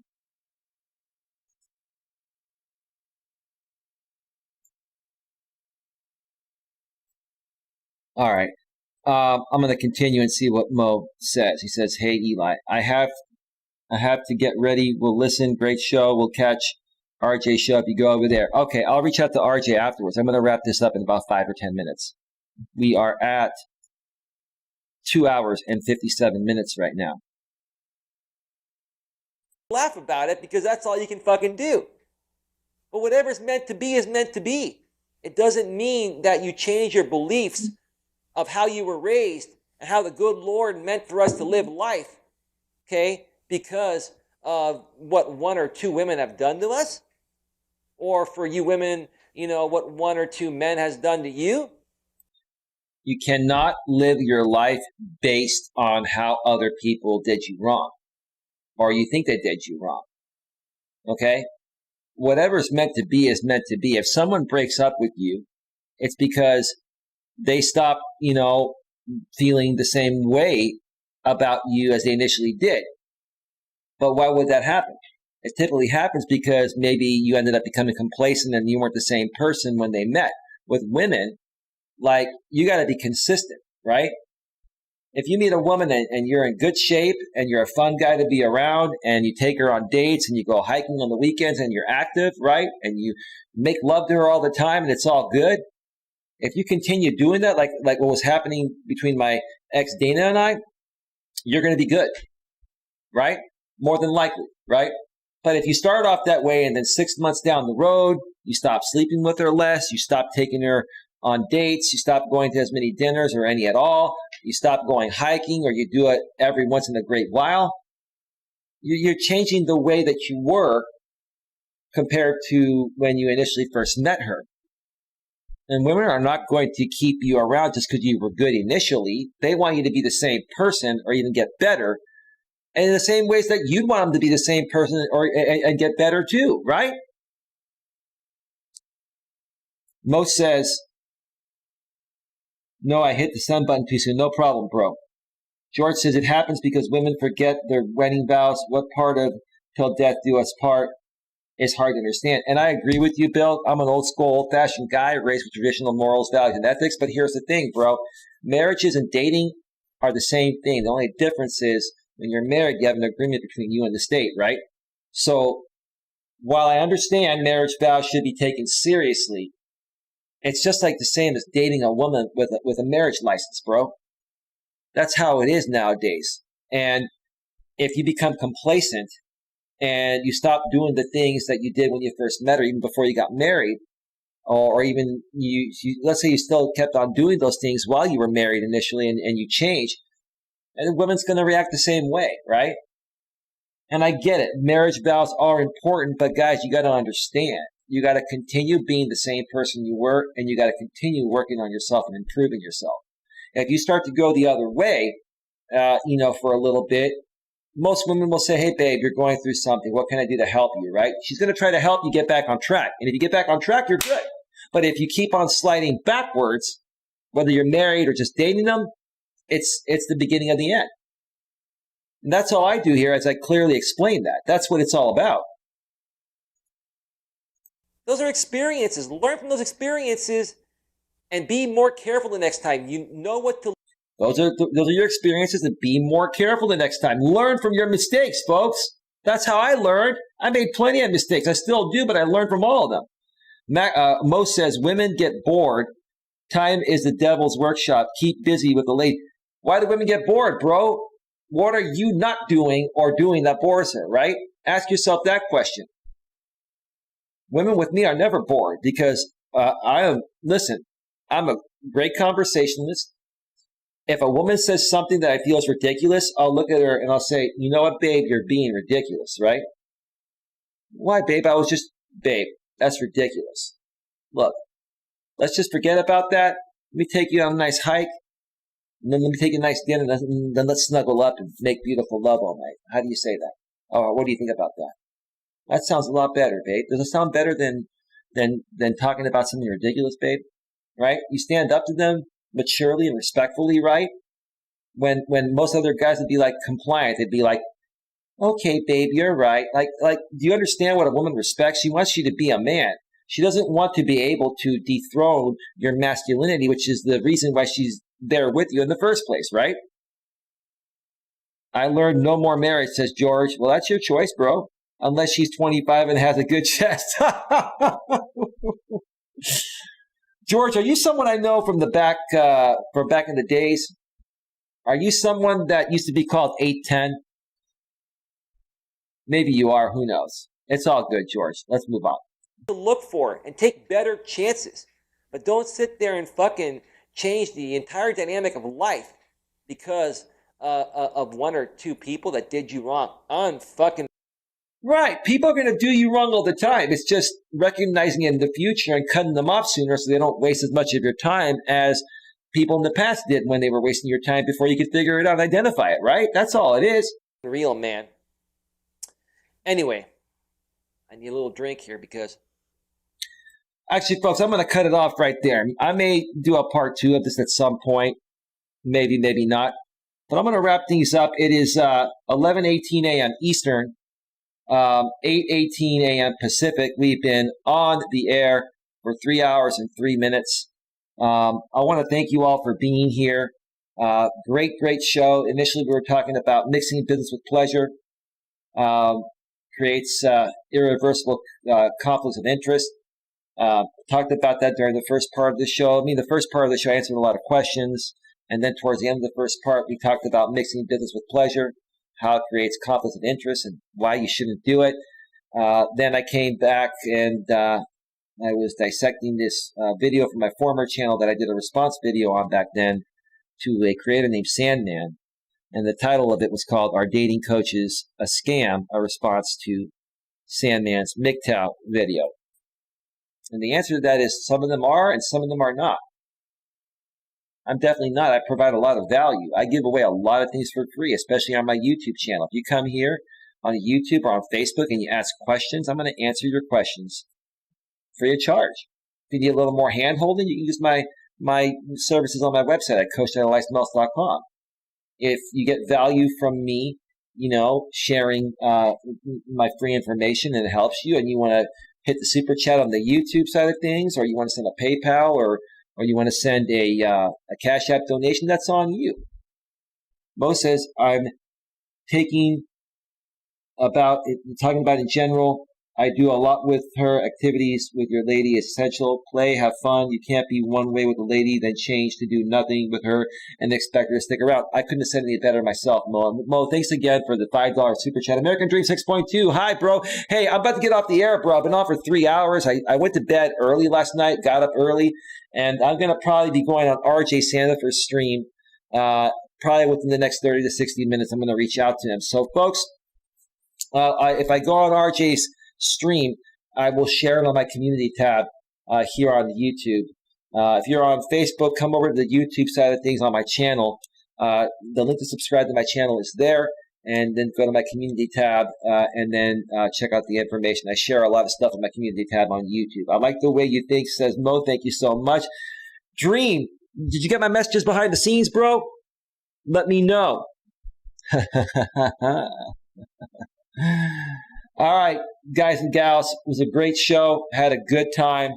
I'm going to, wow, okay, Coach Eli. Well, here's another thing, Dream. I'll be going on RJ Sandifer's stream in just a little bit. More than likely, if he still wants to do it. But regardless, I'm going to be going live mobile from, I'm going to do a Walking with Purpose mobile live stream that I haven't done in a while, later this afternoon or early evening, 5 Eastern, 2 Pacific, around there. So stay tuned for that. I'll check, says American Dream. All right, folks, have yourselves a good one, and I'll see you all next time. Take care. Bye. Oh, what am I doing? What am I doing? Okay, too soon. Let me go back to full screen first. I never went back to full screen so you could see me in full screen. Have a great day, everyone. We'll see you all next time. Take care. We're out. Peace out. Well, wait a minute. I can't leave yet. Mo Teague with another $5 super sticker. Bro, thank you so much, man. You're keeping me on the air longer. Wow, bro, thank you so much. I got to give you another round of applause. I know it's kind of cheesy, bro, but here you go. Wow.